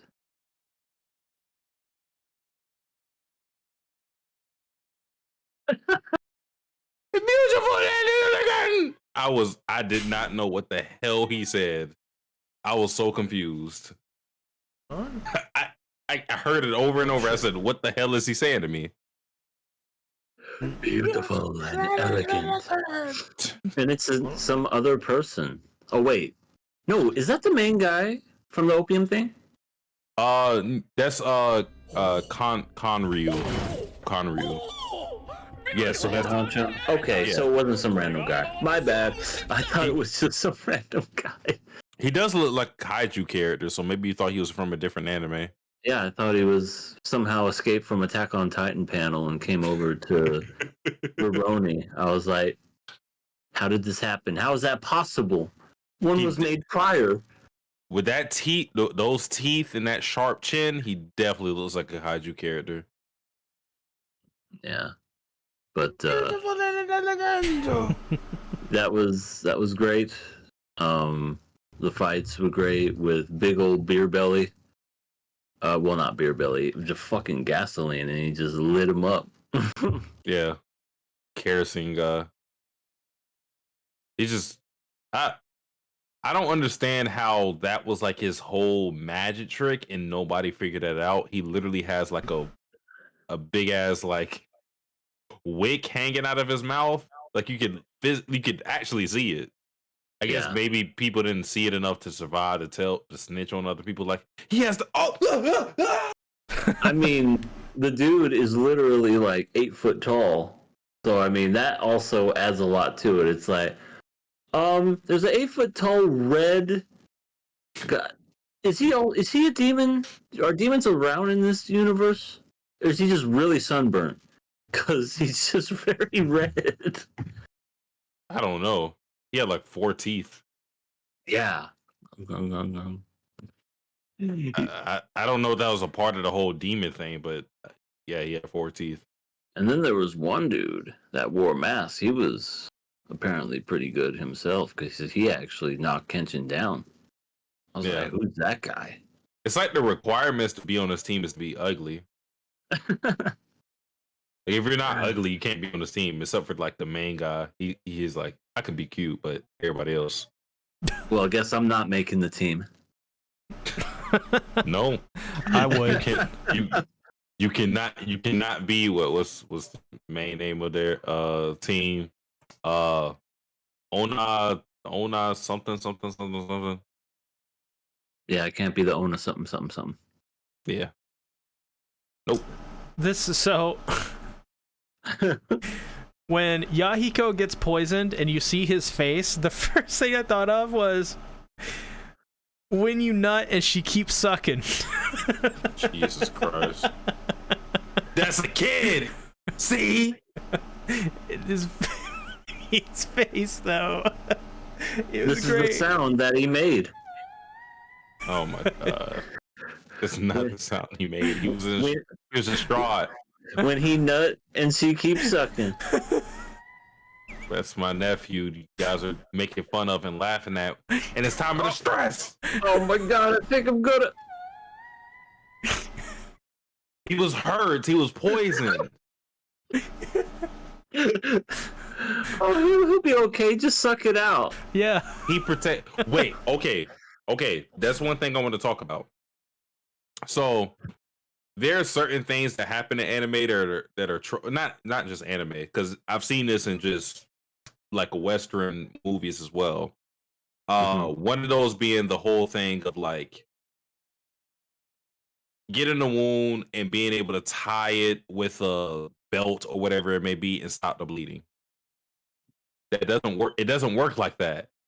So, but what I'm focusing on with this episode is the whole sucking the poison out of a wound. It doesn't work like that. I don't know how anime Western movies have gotten away with that for so long, but it doesn't work like that. You can't just go Sasuke, and the poison is out. what are you talking about? It works. What, you got poison, EA? Yeah, look at my right arm. Wait, let me look.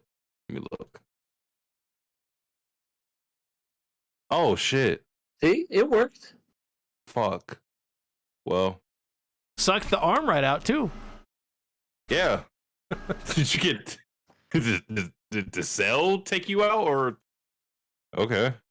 But yeah, I was friends with hot lava. That's one trope that I've always kind of lamented in a way.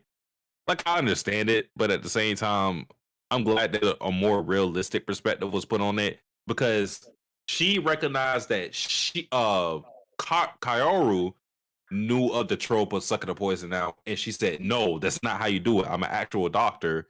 That's not going to do anything but give them more bacteria." And she rectified that situation. I don't know. Instead, she really sucked like that. something else. I'm sure she would like to suck Kitchen's for a different poison out of her. That's after he gets better. He's just like, I am now a man. I mean, shout out to Kaoru because she made some stipulations. If Megami were to live with them, the first thing she said when that whole thing was brought up to her was, "You better not make a move on Kenshin." I respect it. Yeah, She said, I don't want any competition. I thought that was awesome. How many times do you get an anime where it's like this? It's like, I don't know if I like him. Someone's gonna act like a fucking asshole for a while, and act like a kid. Rent a girlfriend where I don't hate him, but I don't not like him.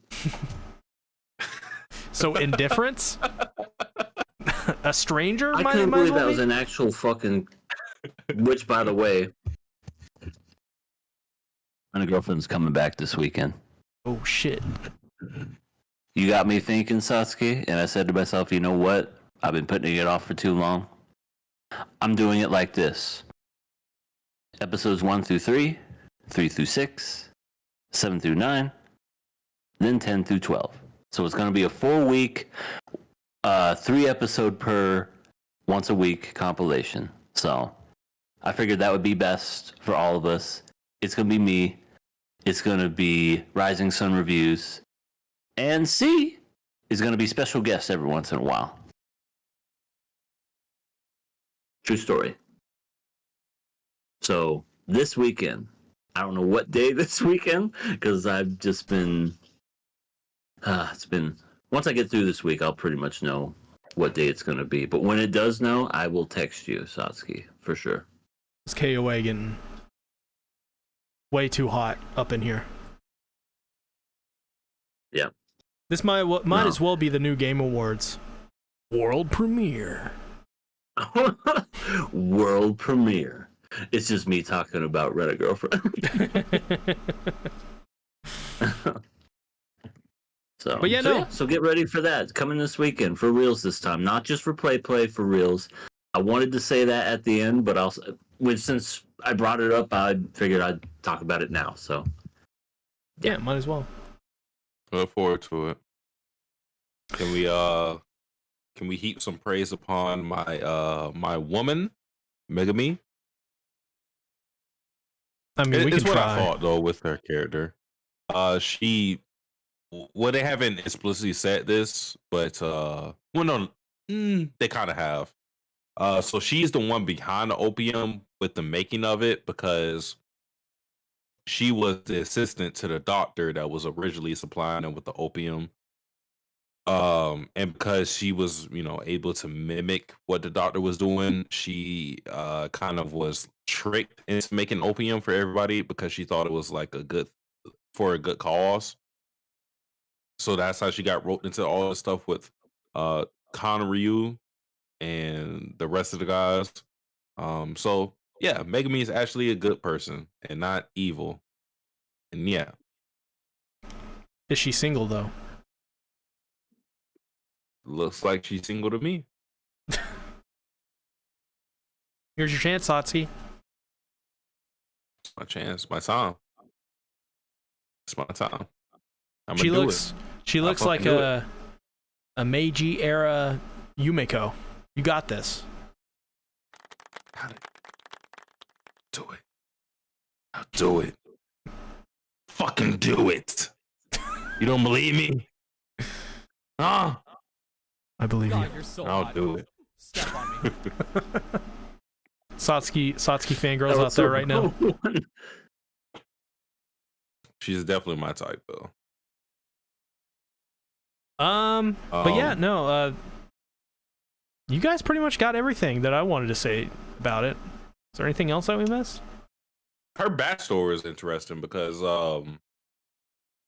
her whole thing was her family, what are they, the Takanis were originally like the Shogun's their exclusive doctors, but because of their moralities and their ethics, they were doctors for everybody else, regardless of class, whatever it may be, standing in society. Like they were just doing the right thing for anybody. And they ended up practicing like they kept talking about like Dutch medications and whatnot that they were practicing, like just Western stuff. And they were invoking that, like they were just like doing things differently. I think that was like the whole point. They were willing to do things differently, to serve the public. And obviously with Megami, she got caught up in all of this, and she ended up like giving them opium. And I think the old guy that was in this episode, I don't know what his name was, but he talked about how there's like a fine line between medicine and poison. Which that's true, because within medicine that you have the amount of dosage that you can take, because if you overdose, then it becomes poison. So I think that's just like the theme of showing you of how somebody that can be looked at as a godsend, that being Megami, with her helping anybody that she can because she's a doctor, she can also be looked at as an epidemic when it comes to the opium stuff. So I just like that. I like that flip when it comes to a doctor being like the detriment to society based on how they're utilized. It goes with the whole medicine poison theme.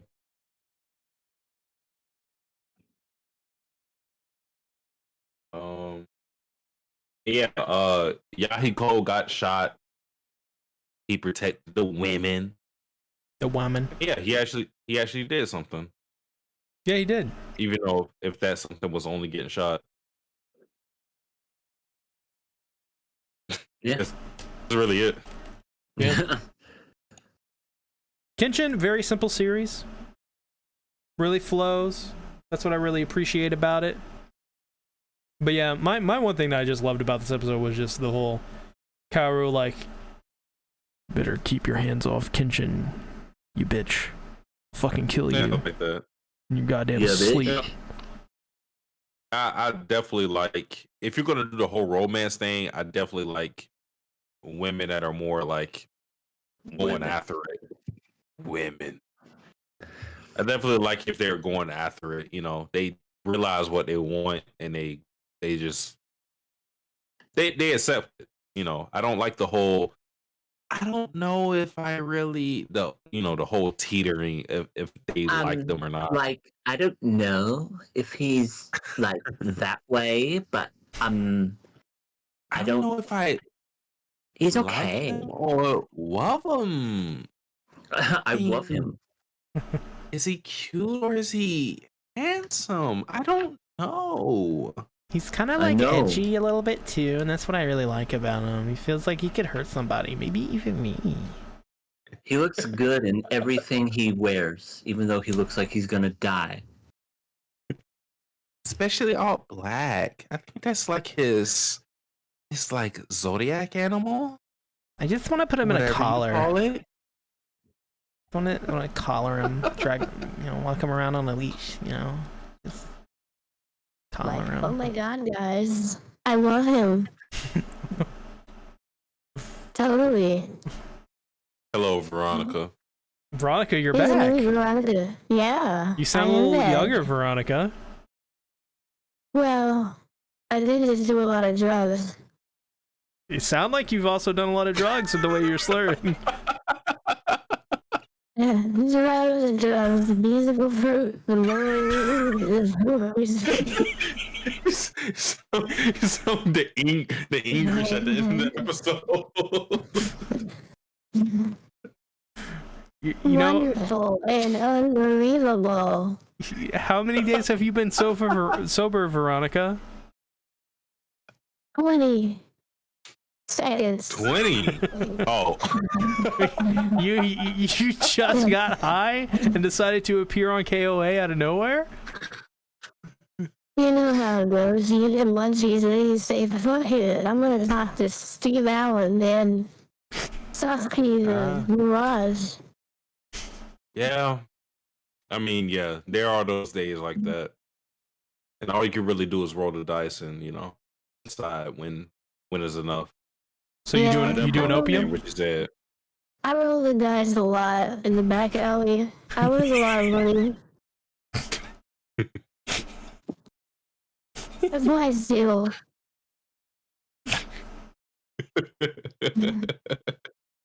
What's your favorite pastime, Veronica? My favorite pastime is when I pass a kidney stone.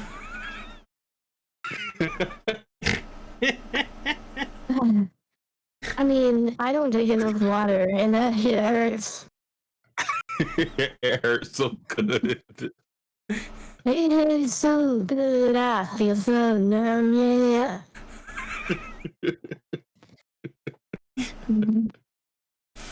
Alright, well, I'm gonna go take a shit. See you guys later. Bye. Veronica. Veronica, I wish you a healthy shit. May your bowels move. I don't think What she's the ever hell- getting one of those what the again. hell was Oh. that? Yeah, Veronica This came woman- by. She This sounded woman just horrible. She ran right past me. She was like clenching wow. her butt cheeks and everything. Jesus. Yeah, she really had to go. So You ever have those shits though? Where you don't know if you're going to make it and it's going to be literally a photo finish and you're clenching and running and everything? That's the worst. Shitting, pooping, ice cream, pooping. Yeah, I've been there.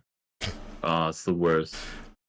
well, it's That's the time. next topic we will talk about on our Patreon. Not just getting drunk, but when we had to really take a dump. Oh. When are you guys gonna coming do these soon. podcasts? I'm waiting. When are we going to do these Oh, podcasts? you know what they say? Duty is a factor. You know what they Um, also say? What Wait, did I'm it say? sorry. Shit happens. Anyways, oh shit. Cause of you. It's time to decide. Oh, What are we doing? Oh yeah, it is. It is with Kenshin. Not pass. Oh shit. We have one pass. However, Hold it, Two remain. Hold it. oh, Trump? Trump, you're gonna vote on Kenshin?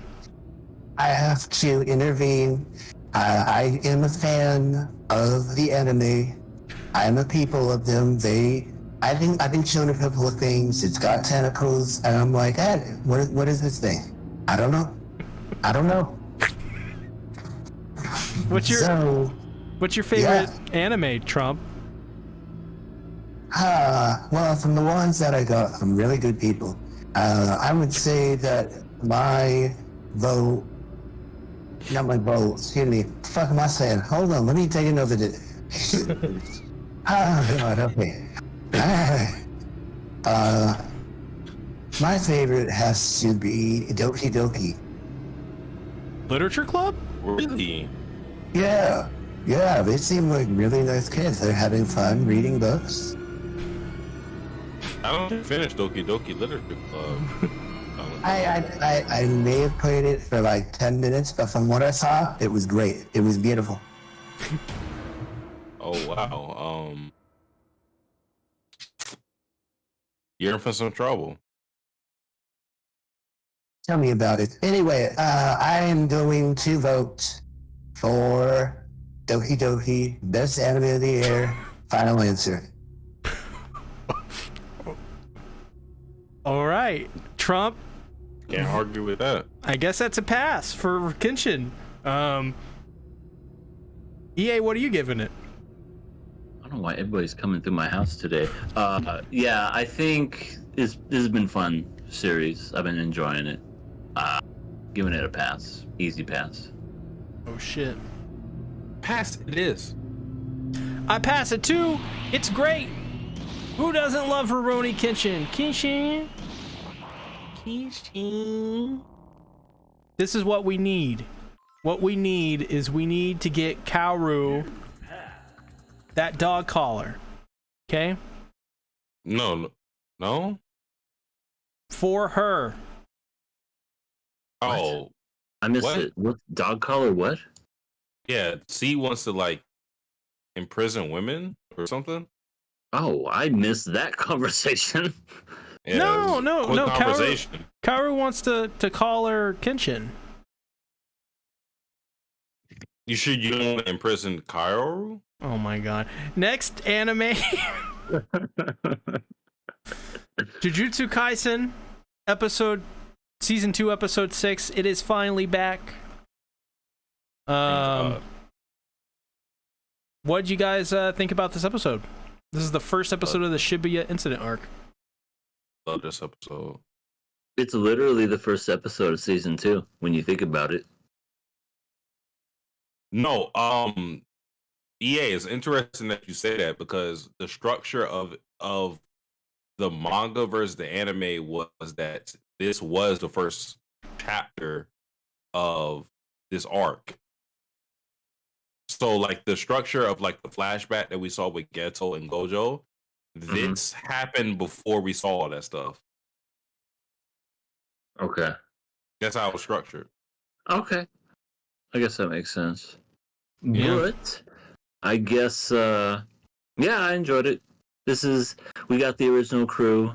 It looks so joyous and tender. But then the second half of the episode, I have a bad feeling about Mekumaru. Mechamaru, I was reading it. Yeah. Robot Boy. I have a bad feeling about him because he was in a tub for many years and now he's got freedom again. Yeah, but he went all Neon Genesis Evangelion with that mech. Yeah, I don't think he's gonna live. Just a feeling. But Because if this But is a mech. okay, he's a mech. He's gonna get in a wreck and need a check. One call, that's all. in his giant robot car. Yep.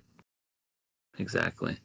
But yeah, it's weird because like I said, the first half was so wholesome and you got the Nobara, best girl. You got Megumin and you got is it Yuta? Who's the main guy? Yuko. Yuji. No, I got it wrong. What a surprise. Yeah, Yuji. How awesome is Yuji? He didn't even care that one girl that had the house room was big. Bro, I wish I was that fucking suave. He literally was just like, so what? She a big girl, who cares? And then all of a sudden, she got tall and skinny. It's like, that goes to show you, you don't just make fun of anybody, because they could turn out to look like that. Yeah. And I just love it when he's just like immediately knows her and you can just see in her face that, just imagine what that would do in real life to someone who went through all of that trouble, came, all of this way, met this guy, and the guy remembers her, and not only that, but still considers her a friend, and he's really hot. I mean, they gave him a 10 out of 10. Yeah, Nobara and That's how Megumi. That's how suave he was. They were like, it's almost like they didn't even miss a beat. He was just like, "Oh, hey Yuko, what's up? Do anything this weekend? Do anything this weekend? You play some games? Oh wow, you grew like a foot. Nice to see it. Still the same Yuko as always. Or Earthworm 4, human. That fucking human earthworm form. They turned that into a legit movie series. And that wasn't in the manga at all. They did a good job. I really felt heartfelt for that guy who wanted to be a worm and fall in love. I Yeah. don't know. I felt like that was a horrible premise. I mean, come I on. felt like Nobara. I was like, who's this? I don't want to hear about this earthworm. What did they keep? What was the name they kept saying? The wormy guy. Yeah. I don't care, wormy. But Satsuki, he has a heart of gold. He just happens to be part human, part worm. I don't give a fuck. He looks like a monster. But Speaking of, they really destroyed the Itadori Nobara ship this episode. They really made sure that you know that Nobara would never, ever get within an inch of having any sort of romance for Itadori, and it was fucking hilarious. I felt like that was always a thing, though. Yeah, but there's Well, yeah, people well- by this point that were still doing it.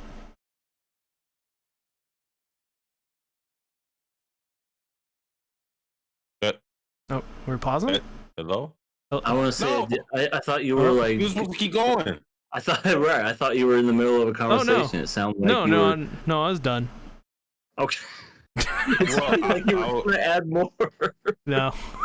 Well, I'll just say, like, just because, like, when it comes to this, like, whole 3-man team, consisting of 2 guys and 1 girl, it's usually always like a love triangle thing involved. Like, you know, we talked about Naruto earlier, and although Sakura never really had feelings for Naruto, it was Naruto who had feelings for Sakura. And usually when a singular female character is introduced in a group where it consists of mostly guys, they're going to be the love interest either in them loving one of the guys or the guys loving one of her or loving her. Just one of her. And it's I love the top yeah, half. it's part. I love your jeans. I love your style. But like it's just like, you know, it's refreshing to have a character that's not utilized in being like romance bait for one of the male female or the male main characters, you know. Yeah. It's just they built up like a brother sisterly bond with those characters, and they kept that same foundation with these characters in this episode, you know. Yeah. And also, you sound a little chopped and screwed, Satsuki. I'm not gonna lie. Oh no. He's fading away. He's officially been chopped and screwed. Screwed, chopped and screwed. You've officially been chopped and screwed. And screwed, chopped and screwed. That's my song. Speaking of screwing, Yeah, Satsuki, my what'd playlist. you think about Mei showing up again? I like Mei. I'm not a huge fan of Mei, but I like Mei. She beat Toto's ass. That's one good thing about her. But yeah, she's definitely she's definitely premium quality. That's all I'll say. Oh, all right then. PlayStation Plus Premium? 33% extra? Before they raise the price, yes. Yeah. Yeah, that was fun. I don't think the new girl's gonna live very long. If this show has taught me anything, is don't get comfortable with new characters. Is she a 'Cause they're sorcerer? just gonna end up dead. I don't know if she is or not, to be honest. All I know is she likes Yuji. And that's a red flag already. Death flags are all around her. I felt like this episode was kind of conclusive in that they ended it off by saying that she didn't really even get Yuji's number. They just linked up, talked, and she kind of got what she wanted out of that out of that conversation, and they just kind of left it at that. That's just my interpretation. Like, not even including any spoilers. That's just how I thought about it when I first read it. She's gonna die. Damn. Oh shit. I have a lot of feelings that there's going to be a lot of deaths this season. I don't know why. I haven't watched any trailers, but just the hype around it. And it's called the shoe incident. Shibuya.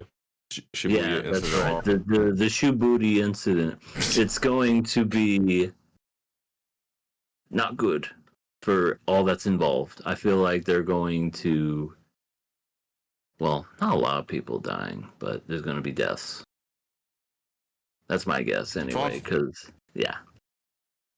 Fun fact for all all fans of us, Shibuya actually came from Jujutsu Kaisen. It wasn't a thing before Jujutsu Kaisen. Just remember that. All right. Yeah, they apparently, after this series came out, they renamed like a district in Japan to Shibuya, and they apparently just they're Because of super this anime? yeah no super inspired by it. I don't know if that's a good thing. Well, no. Well, what they did, they didn't carry over the curses or anything. They just they were like, oh, we liked how this is just a place where you go to buy a bunch of stuff and lots of culture and all that stuff. So they basically recreated Shibuya in Japan, nearly 1-to-1, and you can go to it this day. Wow. Well, time to go to Japan on C's dollar. Put a big ass scar on my forehead. And I'm gonna wear a blindfold the whole time with spiky hair, and people are gonna start screaming, yeah! I'm just gonna be like, I don't know. I'm gonna be Hanami. That's who I'll be. A bug? No, a curse. He's a curse. You're gonna be Earthworm 4? No, Hanami is like a very powerful curse. Yeah, he's friends with Geto. Which we don't understand. Well, he's in JJK 0. He's Geto's curse that goes against Rico. Was it Rika or Rico? Rico was the high schooler one that died, right? Star Plasma Vessel? Rika. It was Rika. Okay, yeah. Listen, I'm Hanami. Okay, I'll go to Shibuya, the famous JJK world. I don't know. The famous world. You're gonna get isekai.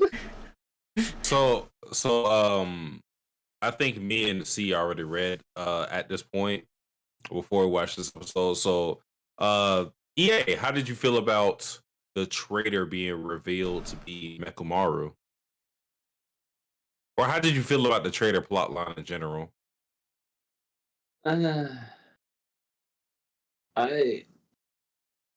don't know. What he betrayed them for what? Just to start fighting them? Now he's probably going to end up dead. Did it to get a bird chest.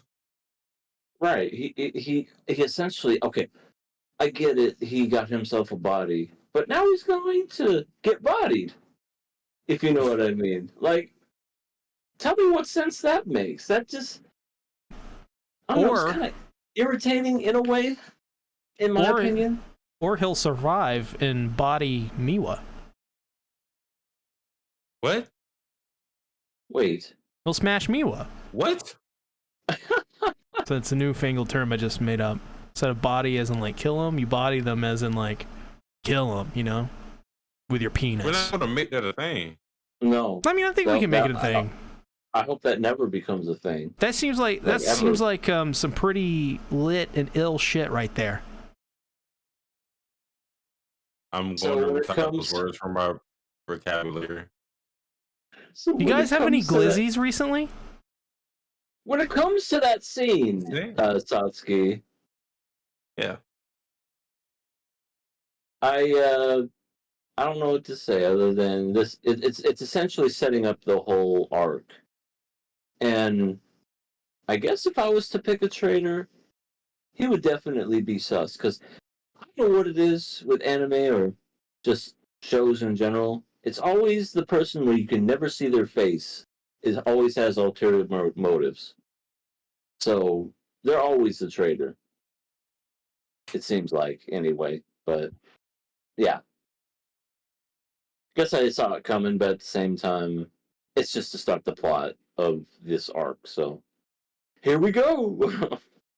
Okay, so based on what you saw with him fighting Mahito and also trying to fight Geto, do you think that what do you think is his like goal? Because like you said, it doesn't really make sense for him to side with them and then fight them as soon as he gets what he wants. So what do you think is his goal?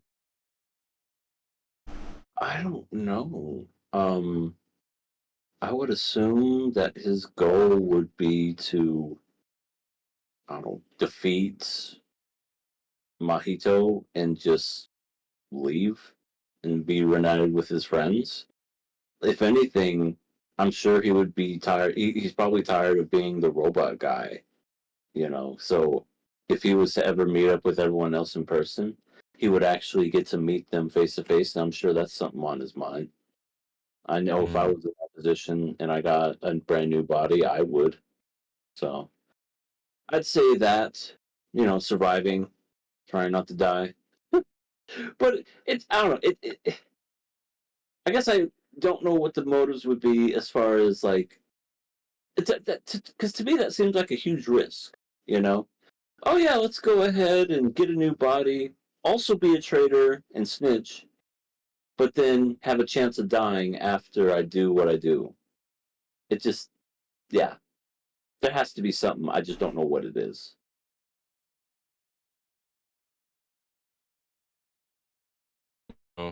He's doing it for the glizzies. Interesting fight.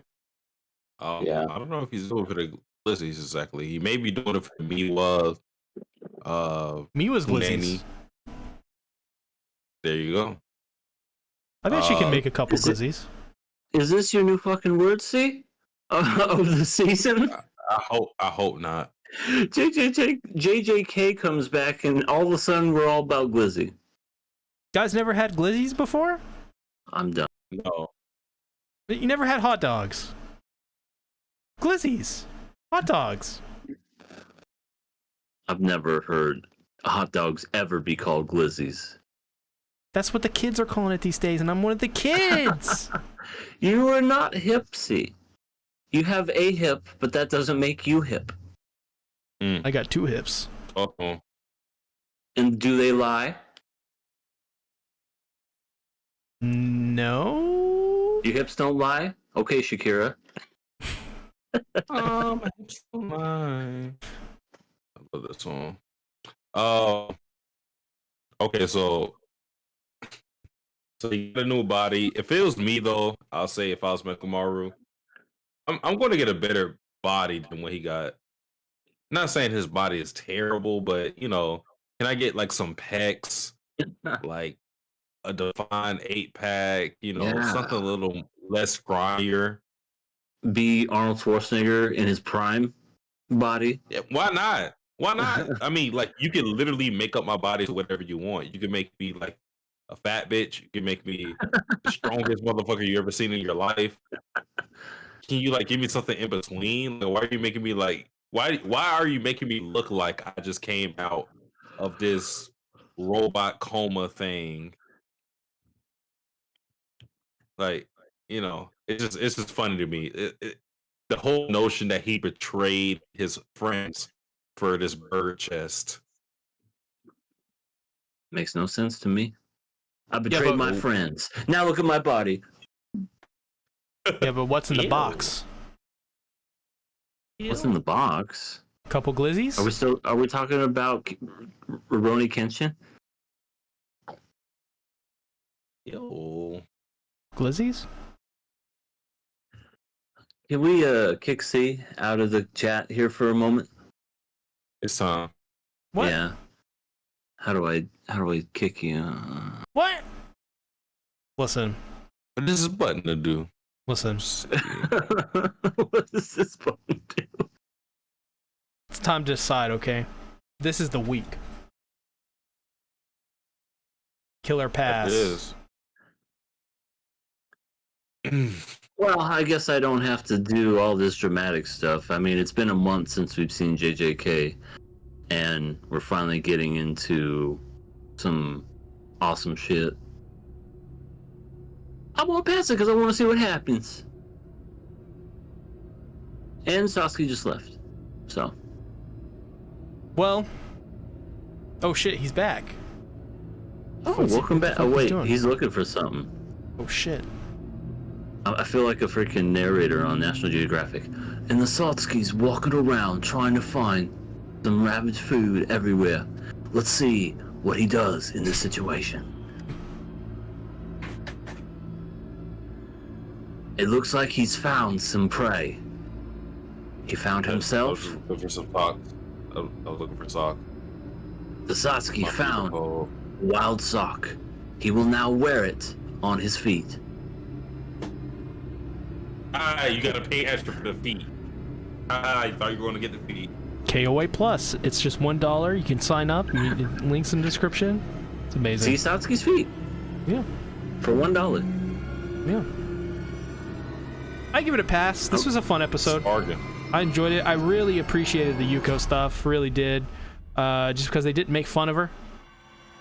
They actually gave her a touching story, and also got to give it a plus, you know, for Itadori being a total fucking Chad, and Nobara being the virgin loser. Wait. Hold on. What? Calling her a loser. Come on. That's mean. You crossed the line. Yep. Sasuke No, was Itadori getting jumping. all the women out here. Nobara can't even land a boyfriend before Itadori gets a girlfriend. She's a very Because strong-willed woman. No one's good enough for her yet. I want to say she can handle herself. She don't need no man yet. Hmm. Maybe a couple glizzies. But I never thought about this in this context. But what are you guys thinking about? Because like the Yuko stuff feels separate from the Mechamaru stuff, right? It feels like a completely like a shift in the story. Yeah. What do you guys think about like the Yuko stuff and the Mechamaru stuff being related in terms of like? Okay, so I gotta set the table. So Mechamaru has, from what we saw in this episode, maybe a fondness for Miwa. And in the same light, Yuka has a fondness for Yuji. So it's kind of like this like body dysphoria where like they don't believe that the person will like them for what body they have currently. With Yuko, it was like her being Oh. fat, obviously. Yeah. And with Mechamaru not having any limbs. Like I never really drew the connection between those two characters, but that may be a thing. I don't know. It's a completely different tone, so you don't really draw those connections. But like I said, Yuko wasn't confident in her body being appealing to her love interest in the same way that Mechamaru wouldn't believe that his body would be, you know, appealing to Miwa. I guess I never thought of it that way, but that's definitely something to consider. I don't know how it would come together later on, but maybe this is all in connection to the whole reason the Shibuya incident happened is because Geto had a small dick. Maybe? I didn't think about it like That'd be a that. twist. That'd be a twist. I don't think any woman would care, but that would be a twist. It's just like how Mechamaru's game planning for Mahito, and then he's like, shit, Geto's still here. And then Geto's just like, you're good, despite. Yeah, he said he wouldn't interfere. He's I think he's gonna be honest. Cause that guy's fucking strong, Mahito. Yeah. I mean, even Glasses couldn't defeat him with Yuji and all them the first season. He's strong. Yep. All right. That it? We all pass? I think that's it. All pass. On the nipple. Hell yeah. There we are. The Chad JJK and the virgin Mushoku Tensei. Rudy's never gonna get laid again. Nope. But Itadori? Now while I'm Whew. watching. Itadori gonna be getting laid. Yeah, He by had tall the- women. Yeah, he's got his best friend too this season. Best friend. My So- best friend. Let's now talk about Zom 100 episode 7. What did you guys think about this one? Fantastic, great, loved it. Print, that's a wrap. No, I'm kidding. I really enjoyed the backstory. We finally get a backstory with Jinbei, and it definitely paints a picture as to why she is who she is. I enjoyed it. I also enjoyed, once again, the themes of this episode, which is all around just listen to me, just obey, and everything will be a-okay. Almost kind of like society, conformity. And, you know, it definitely like talked heavily about that, and then it kind of like went back to the whole, you know, live your life how you want, because this is your life. You only got one. But yeah, overall, I enjoyed everything. The last episode pretty much was setting up this episode, and I just thought it was a nice, neat little thing because Tendo got complacent with everything. Like he fell back into his old role of, as he said, being a zombie at work, and he was afraid to leave because of who his boss was. A manipulator. There's a word for it. Essentially, TR God. well, that's who he is. But Ugly what I bastard. mean is like what he did. Like, essentially, he makes you feel like crap, but then like sprinkles it in with some praise. So it's essentially like Stockholm syndrome in a way, where it's just, you know, you're afraid to leave, and he just mentally abuses you into the submission. And that's essentially what this guy did. And Tendo was just like, I ain't leaving. He got spirals in his eyes. He's on some Junta Ito shit. And he's not wanting to leave. But all it took was Jinbei to convince him that this is not you. This is what you want to do. Let's be better than this. And I thought that was nice. Instead of him realizing it, she, the one who had a stick up her ass the whole season, was the one that essentially got him to snap back to reality. Oh, there goes gravity. Oh, there goes gravity. So yeah, I enjoyed everything. And yes, Decrepit Storm, the chief got exactly what he deserved. I wish he would have gotten eaten. That's just me, but Tendo's too nice of a guy. So that was fun. I thought this I thought this episode was mid. I wish the execution of the concepts were a lot better.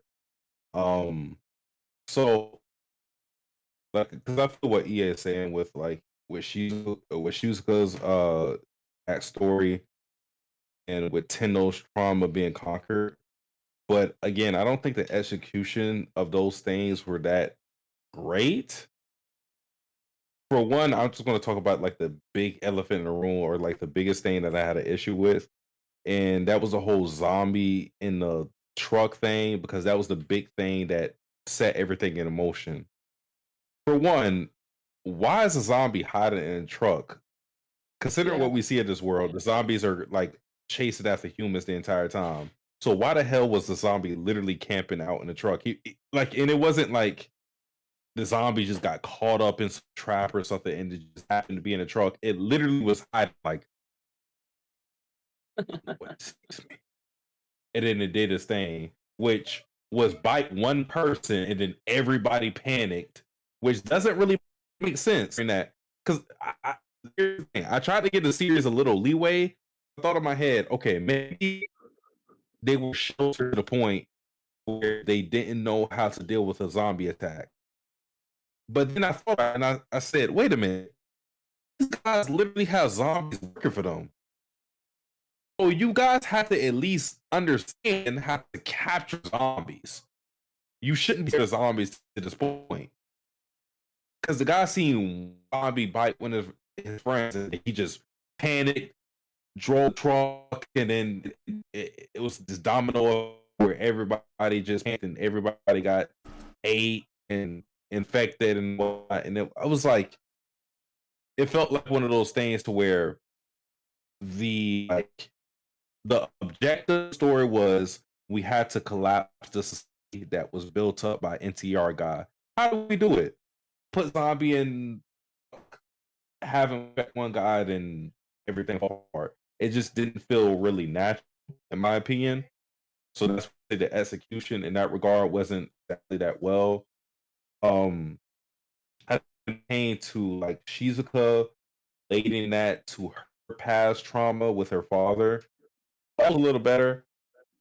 I wish that the father was so cartoonish to the point where he was just super stereotypical. Like he had no redeeming quality about him at all. Like his entire life, he's just like, do exactly what I say. Cute puppy must die because I said so. I was so sad. The puppy got put down. Yeah, I just felt like he was so over the top. It kind of not distracted me, but it kind of like took me out of the moment because I was just like, why is he this much of an asshole? Like any rational person will realize that this is not the correct way.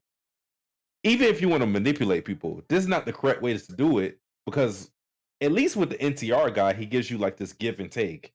Sometimes he acts nice, other times he's a complete asshole. That guy, Shizuka's dad, was complete asshole. There was no give and take. At no point was he ever like, "Hey, Shizuka, you can do it." No, he was just complete asshole the entire time. So I don't know. I felt like this episode could have been way better than it was, given the subject matter, given that we were in a more serious light because we were focusing on the trauma Tendo. I think it just fell back on a lighthearted tone of things and just it whiffed on a good opportunity. Well, as for me, I thought the episode was solid enough. It was decent. My favorite quote in this episode was, "Be nice or let me fondle your tits. That's the only thing women are good for anyways." Wait, hold on. I got a quote. He said like a line before that too that I liked, or that I thought was interesting. Let me say that so people don't think I'm a misogynist. He said, "Oh, you swallow like a champ. There's something else I want you to swallow." Oh, Jesus. I was like, I said he's an NTR guy. I keep saying he's. Yeah, he is. You were totally right. There's no way they designed his character without that in mind. There's no way in my mind they designed this character without thinking of the hentai NTR like tropes in mind. Because that line right there is just that's straight out of a hentai. But yeah, you know, I felt most of the episode was solid. I like Shizuka's backstory and what it was trying to achieve. However, I think there's two execution points that I just didn't like. I didn't like the finale with, like, you know, boxing in the zombies and blowing them all up. That felt a little rushed and a little like, oh, we need to get this done now. We need to have like some big triumphant moment. like big triumphant, you know, Walking Dead destroy the town moment, right? Even though I know that's not what they're going for, that's what it reminded me of. But the one thing I had an issue with beyond that was, you know, I could look past that. I just didn't like the ending to the Shizuka stuff where it was, you know, oh, you have your dog? Well, let me go ahead and kill it for you. I literally wrote down, where did I write it down at? Bet he'll kill or get rid of the puppy or it gets ran over. I wrote that moments before he was actually like, you don't need a dog, I'll put it down for you. So, that's the one thing that I felt was like a little too over the top for me, and a little bit, not as much as that with the final zombie fight, but for the most part, though, I really enjoyed the message. Actually, I don't know if I'm warming up to this series as much as I just like appreciate some of the storytelling aspects of this. Well, you're warming up to it. Come on. I mean, I may be. We'll see in the next episode. Bring it in. I love how at the end, you know, Tendo, he's, you know, NTR guy takes the low road, right? Whereas Tendo takes the high road and saves them. Even though he probably deserves to die, he saves them because for him, he's not going to fall into the traps of what society was before, which is undercutting at every possible move. He's not going to cut NTR guy out from under his knees. He's going to give him the respect that he thought he deserved from him but never gotten. And that in of itself is a humiliation to him because now he's been exposed. Mm-hmm. So I enjoy that. I also enjoyed the message for the Shizuka stuff. Like she, you know, was treated pretty horribly. That explains a lot of her very mute personality. I mean, though she has one, but I mean, like her, you know, she just very stone face. So, yeah, I enjoyed that. Made me appreciate her character more, whereas before I kind of felt she was just like a fan servicey kind of character. I don't know if that's too harsh, but do you think she's cute now? Well, I will say this: she can probably put a couple glizzies away. That's not what I asked. She looks like a girl that me and her could have a couple glizzies. You know what I'm saying? I'm not saying she's cute. I'm just saying we could sit down at a picnic table. Question. I don't know what you're saying. See? Maybe we could have like an extra long glizzy, and we could split it and be like, you take one glizzy, I'll take the other glizzy, and we'll like fist bump and we'll go friends for life. Nakama, bitch. No, I want you to call her cute. I don't call my friends cute, okay? I call them friends. That's not what you called me the other day. Listen, I was drunk. I guess you're more than friends. I was hungry. I didn't have my Snickers. What? Listen. All I'm saying, Shizuka, she can pound down some glizzies. You know what I'm saying?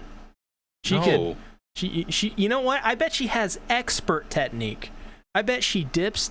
I bet you what she does. Say if she's attractive or not. God, no. No, she's my friend. I'm saying she's probably really good at eating. He doesn't think that she's attractive, Sasuke. There's your answer. She probably has like a She could just put away some hot dogs, apparently. Well, yeah, some glizzies. You know what I'm saying? Get some couple glizzies going on. She probably does it like a food eating, expert. She probably like dips the bread in water, eats the bread in like a second. Does she go to the one in fucking Coney Island and have the hot dog eating contest?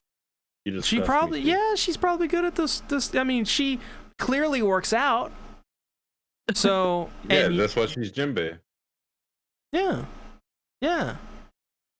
So she can put away. I'm just saying, get a couple glizzies. Can somebody tell me how many times he said glizzy out there? I swear it's like 100. Decrepit Storm says this is the Sea Tactics incident. What does that even mean? Yep, this is the Sea Tactics incident. And Shibuya, all of a sudden, C-Taxi just goes around saying, "Anybody want some glizzies? Glizzies?" Everybody goes, "Ah! No glizzies." I'm just saying, if me and Shizuka were to hang out, we'd probably choose glizzies. I don't know what that means. Where's my yeah. shotgun? She was a highlight within the episode. You know, like I said, I really like how she connected her father to the unfair circumstances the boss was putting on everybody else, and her standing up for Tendo. And I think the best part of it was that she didn't just decide for Tendo. She wrote in this notebook and whatnot, but she gave him a notebook to kind of remind him of what he did this all for, which was to break free and to prioritize the things that he loves. And the whole telling his boss off thing was something that was probably on his mind, but he never thought of doing because of, him not even knowing that his boss was alive. So he did that, and that was a great moment for him. Great moment for her, being able to motivate him and everybody else too at the end of the episode, because everybody else had enough of his shit. I do think that was a thing that I had an issue with too. I wish that felt a little more organic too, because it just felt like, oh, well, main character said that we shouldn't listen to you. We're all not going to listen to you, because their whole reasoning for doing that was because Tendo handled the zombie outbreak better than him, because he was running away in fear while Tendo came up with the plan to destroy them and whatnot. But it's like, if he had that much credit for you guys for I don't know how many days or weeks or months, you would think that it would take more than just one guy doing something for one day to override that completely. But that's how the episode rolled. Yeah, I definitely agree with that. That one definitely felt like they just had to wrap everything up and move to the next town or whatever. Like, there wasn't a single person that thought to themselves, you know what? This guy's an asshole. Why are we taking anything from him? Like, nobody once piped up and said anything. Like, I imagine at least some people would have had some loyalty to him, because he had like a tight-knit group of those people wearing the baseball uniforms. They were loyal, and not one of them said, this is kind of unfair. Like, they were dicks too, and now all of a sudden we're supposed to be nice just because Tendo all of a sudden said, "You're a meanie," and that was it. I agree. That part, like, I would say the execution of that, I absolutely hated. Everything else was pretty good. But yeah, definitely, it just seemed like at that point, the creators or the writers were just like, we got to get them to the next scene, got to get them to the next city, whatever. So let's speed this up as best we can. And their idea was, yeah, screw you guys, we're going home. That's essentially all it was. Basically. Yeah, I felt like this was something that should have maybe taken another episode.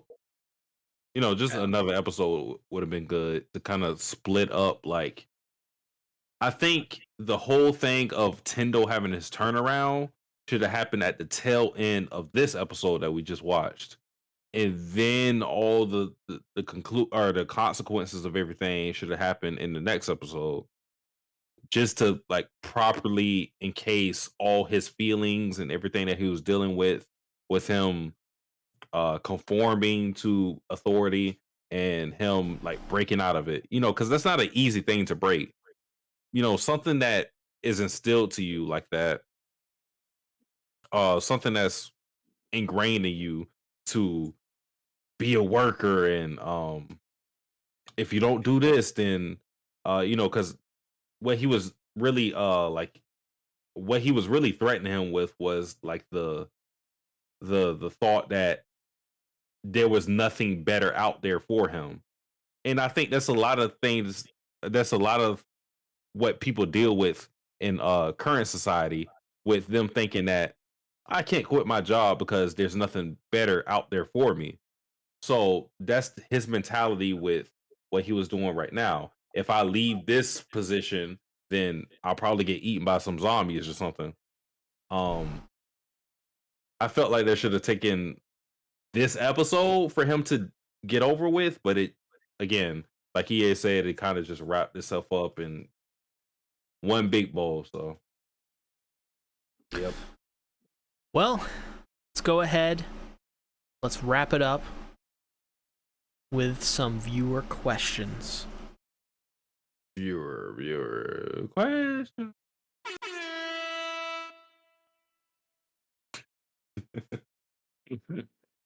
So, first question, which anime character would you want to be the leader of your group of survivors in a zombie apocalypses?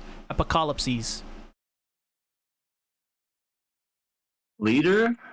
Yeah.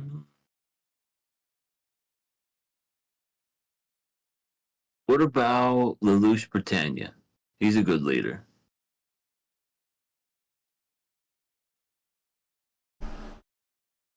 Okay, then I guess. Yeah, I'm gonna go with Griffith. I'm sorry, y'all. I'm making a Pizza Hut order right now. So, Well, I guess your leader would be the person that works at that Pizza Hut. Greg. let me look.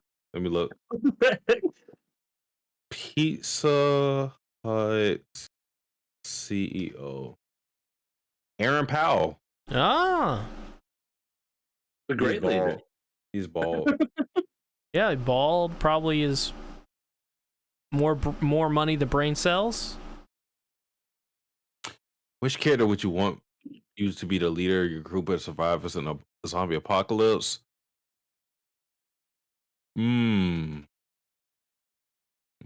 Maybe Armin from Attack on Titan. Adamine. Good one too. Next question. You have to win a 3-legged race. Which of these would you pick to be your partner? 1 Yamai, 2 Nunnally, or 3 Tonpa? Who's Tonpa again? Tompa is from Hunter x Hunter. Oh, wow. Okay. Oh, I see that right there. Yeah, I don't know Tonpa. Not only. Ugh. Tompa. Yeah, I feel like Well, Tompa's easy. I'll go with Tonpa because I wouldn't want Yamai to touch me, and not only I hate her. Nunnally's literally blonde. Yamai is a yandere.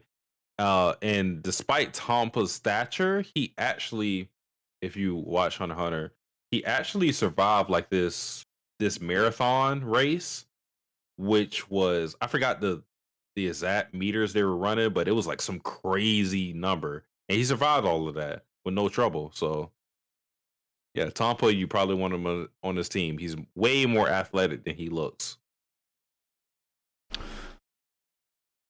Someone just called me on Discord, and the viewer saw it. That was hilarious. Next question. Which restaurant from an anime would you want to visit, and what dish would you get? Karate. That's a good one, yeah. What dish would I get? I don't know. Cook me up some Sea King. The best Sea King that you could. Sea King sticks, or I don't know. Would you eat Momu? Who's that? That's the cow-looking sea creature. Sure. Damn, you eat Momu. Fuck. I would get any mom and pop shop from any slice of life, and I would get the pork katsu or chicken katsu. Hey. Because that stuff is delicious, and the way that anime makes it look 10 times better. So I would definitely pick that. I'm gonna say the Blend-S Cafe. Sweet, sadistic. So Smoke weed every day. I forgot the other ones. Sexy. Sublime Service. Success. Sweet, sadistic. Sister. That's the one. Sweet, sadistic, sister, service. Statutory. One of them was a trap, so there you go. That's the surprise one. Oh, surprise! Surprise! I got a dick. Next question. You got to live in a hentai series. Oh no. Which tag would you want to be in? I would like to be in an NTR or hypnosis. Who the fuck is this light ruler? Oh, well, Yeah, very Light good, Ruler. Light Ruler. We don't really care what you like, so. Can Next I be a question. vanilla so I, have mutual love? Nothing crazy. Yeah, something sweet, nor not sadistic, just a nice. Well, hentai is that disgusting shit anyway. So, nothing with tentacles and one that involves dating and loving. There's some good hentai out there. Yeah, to me. Yeah. Wait, what the fuck? No, because I feel like you'll have something that you may not like in there. But it's sweet. It's pretty sweet. It's just it's a little like This is a giant dick at the end. Come on. it's kinky. That's the word I'm looking for. It's kinky, but it's sweet. Nothing wrong with a little kink. Still send me. All right, you asked for it. All right, I can't wait. Send it out. Surprise. Yeah,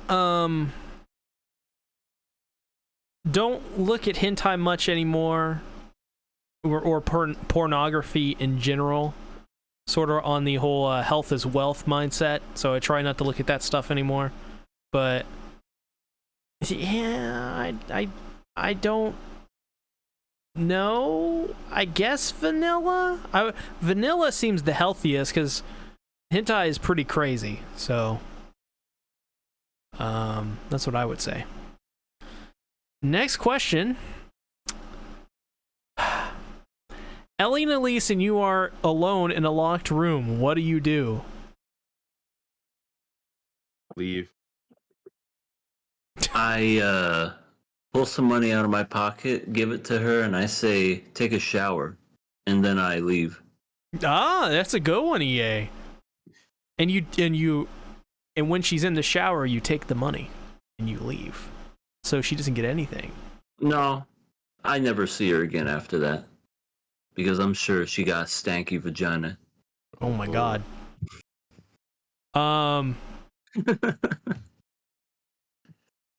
There is nothing more unattractive than crying so hard you piss and shit yourself in a fetal position. So that's my game plan. Wait, what? I'm gonna I'm sorry, what? No one's gonna she's not gonna want to smash me if I do that. We're in a locked room. What else am I gonna do? So you piss and shit yourself naked. And cry. Well, not naked. I'll be And clothed. cry. I'll well, probably thank be, God for that. Maybe we'll get unclothed, so I don't want to ruin the clothes. I'm disgusted. She's not going to be Appalled. interested.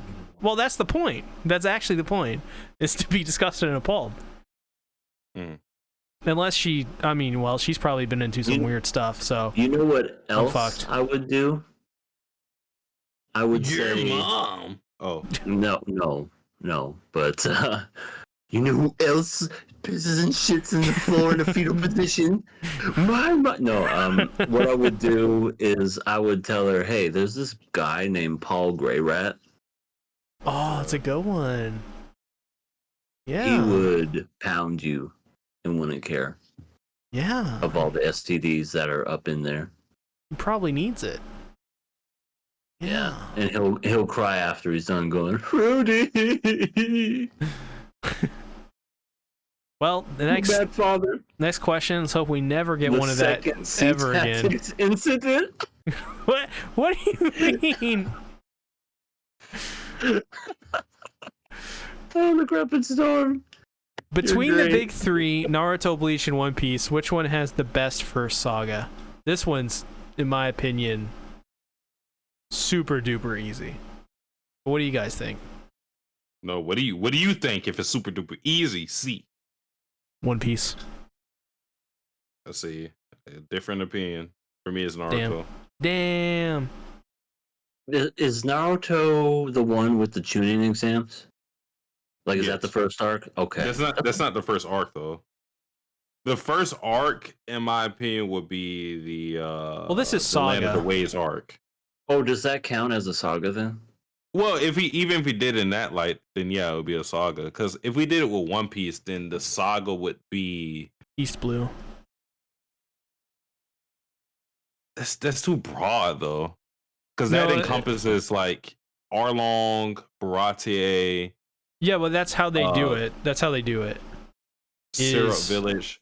Yeah. But that's the thing that Naruto really doesn't do it in sagas, you know. Let's see. I mean, Bleach is a pretty good first saga too. Is it? I think it's pretty good, especially when they get to the other world. What's it called? The other world arc. When they meet Kenpachi and all the other lieutenants and captains and stuff, and they start fighting each other. Soul Society arc. Yeah, that one's pretty good. I thought that one was pretty good. But that's the thing about Bleach. Like, it had like 70 chapters before you get to Soul Society. And I'm not saying those chapters were bad, but those chapters weren't as exciting as Soul Society at all. He was really feeling it out back then with his art too. Yeah, it was like him being a substitute Soul Reaper for the time being. Like, he was doing like a little kind of what's the word I'm looking for? Jobs? Like assignments. Yeah, so he's hanging out with Rukia, best girl. Tasks. It almost felt like some of those episodes could be like filler stuff, almost. Okay. Naruto has the tuning exams. Those are freaking great. And I don't think I've seen One Piece. I tried. Wait. Did I even try? I probably didn't try. I don't know. Naruto Bleach. I'm gonna go with Bleach. Especially when it gets to the Soul Society arc. That one's pretty good. Well, last question. Sex? Yes, please? No. That's an Austin Powers quote. Where they start talking about, themselves. First name, Austin. Last name, Powers. Sex? Yes, please. Oh my god. I don't know who's asking, so no. Light roller? Trump? Trump? No. Oh. Sorry, Trump. Damn. Well, all I have left is a question for EA. No, never mind. What is it, good sir, that talks about glizzies? Where can they find you, Mr. President? You can find me at your local jail, just pound around with some inmates, just having a gay old time, just like the Flintstones song. I wasn't saying anything homophobic or anything. It was just a joke. People always like to spread all this misinformation. Anyway, you can find my friend EA. That's right, he's my friend. Good people. He's doing a podcast this weekend called The Rent a Girlfriend, How I Met Your Mother podcast. And I can honestly say I've seen it. Really good stuff. Beautiful. Beautiful even. I love it. Isn't that right, Obama? Almost here? Yes, I can confirm that it's a really good podcast. Let me be clear. I have watched maybe one episode, and I gotta say that Mommy is my favorite. Damn. Damn, Obama. Damn, and words from Obama. You're really letting us down over here.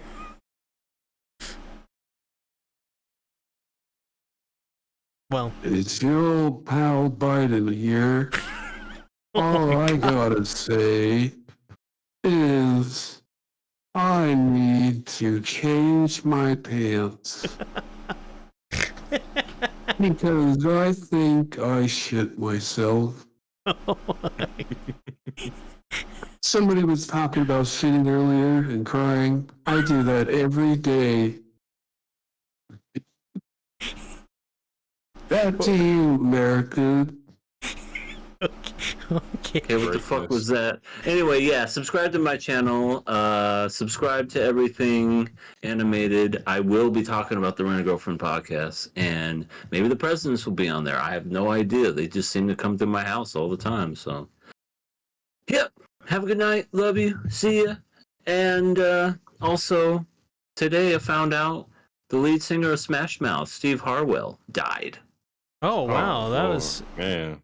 He left the band a little over a year and a half ago, I think, to address some of his alcohol issues. Yeah, he passed away today. The famous "Hey Now, You're an All-Star," which made Shrek famous, and of course all of his other Smash Mouth songs. It's so crazy. I literally just watched Shrek today. Like, literally. Man. Shrek podcast coming soon. Maybe. Rest in peace, though. No matter what you have to say about him, dude put in the work. And they released some albums that people really enjoyed. I like some of their stuff, Walking on the Sun. It's a fun song. Might as well be walking on the sun. Yeah. Yeah. Good pop music. Satsuki, That's me. where can they find you? I'm still looking through this hinta.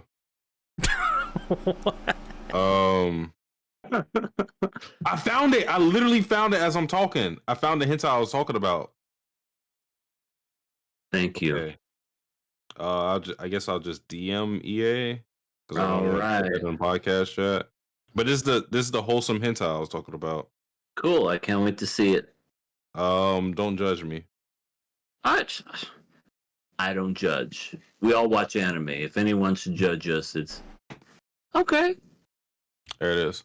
So you can find me on Satsuki the Savage as well as Satsuki the Gamer, my YouTube channel in which I talk about or I post the streams from my Twitch that I edit down, cut out all the fluff, and then I put it on YouTube.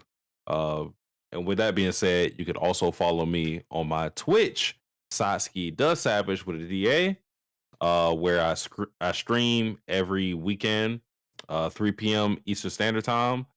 Although the times may change with the up and coming football season approaching us, so it may be like Friday, Saturday, but just know for Saturday for sure, it'll be Saturday 3 p.m. Eastern Standard Time. Yeah, no real sneak previews as far as the videos go, but with the Satsuki the Gamer channel, I'm doing Persona 5 Royal and Ace Attorney Justice for All. So look forward to those videos being uploaded. That's it for me. As for me, you can find me over at C-Tactics and or Bento. I don't think there's a new Chainsaw Man chapter tomorrow, so I won't be uploading anything new Bento-wise this week, but working on a One Piece live-action review. Should be out this week, I think. It's going to review the rest of the series I haven't covered yet. I just decided to get it all done in one final video. And a very, very impressive series. If you haven't checked out One Piece live action, you absolutely need to. It's a really great show. And they nailed it. One Piece of all things. You never think it would happen, but it did. So other than that, I think that's about it. I don't really have anything else going on this week. I released a JJK video today, and I'll be doing one on the new episode Thursday, so look out for that. See you guys later. Also, as well, check out KOA Plus. Soon we're going to have a podcast up on there about Satsuki and EA's drinking habits. Oh shit! I still have this. Intervention.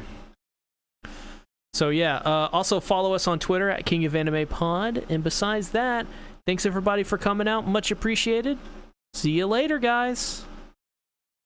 Johnny? Later.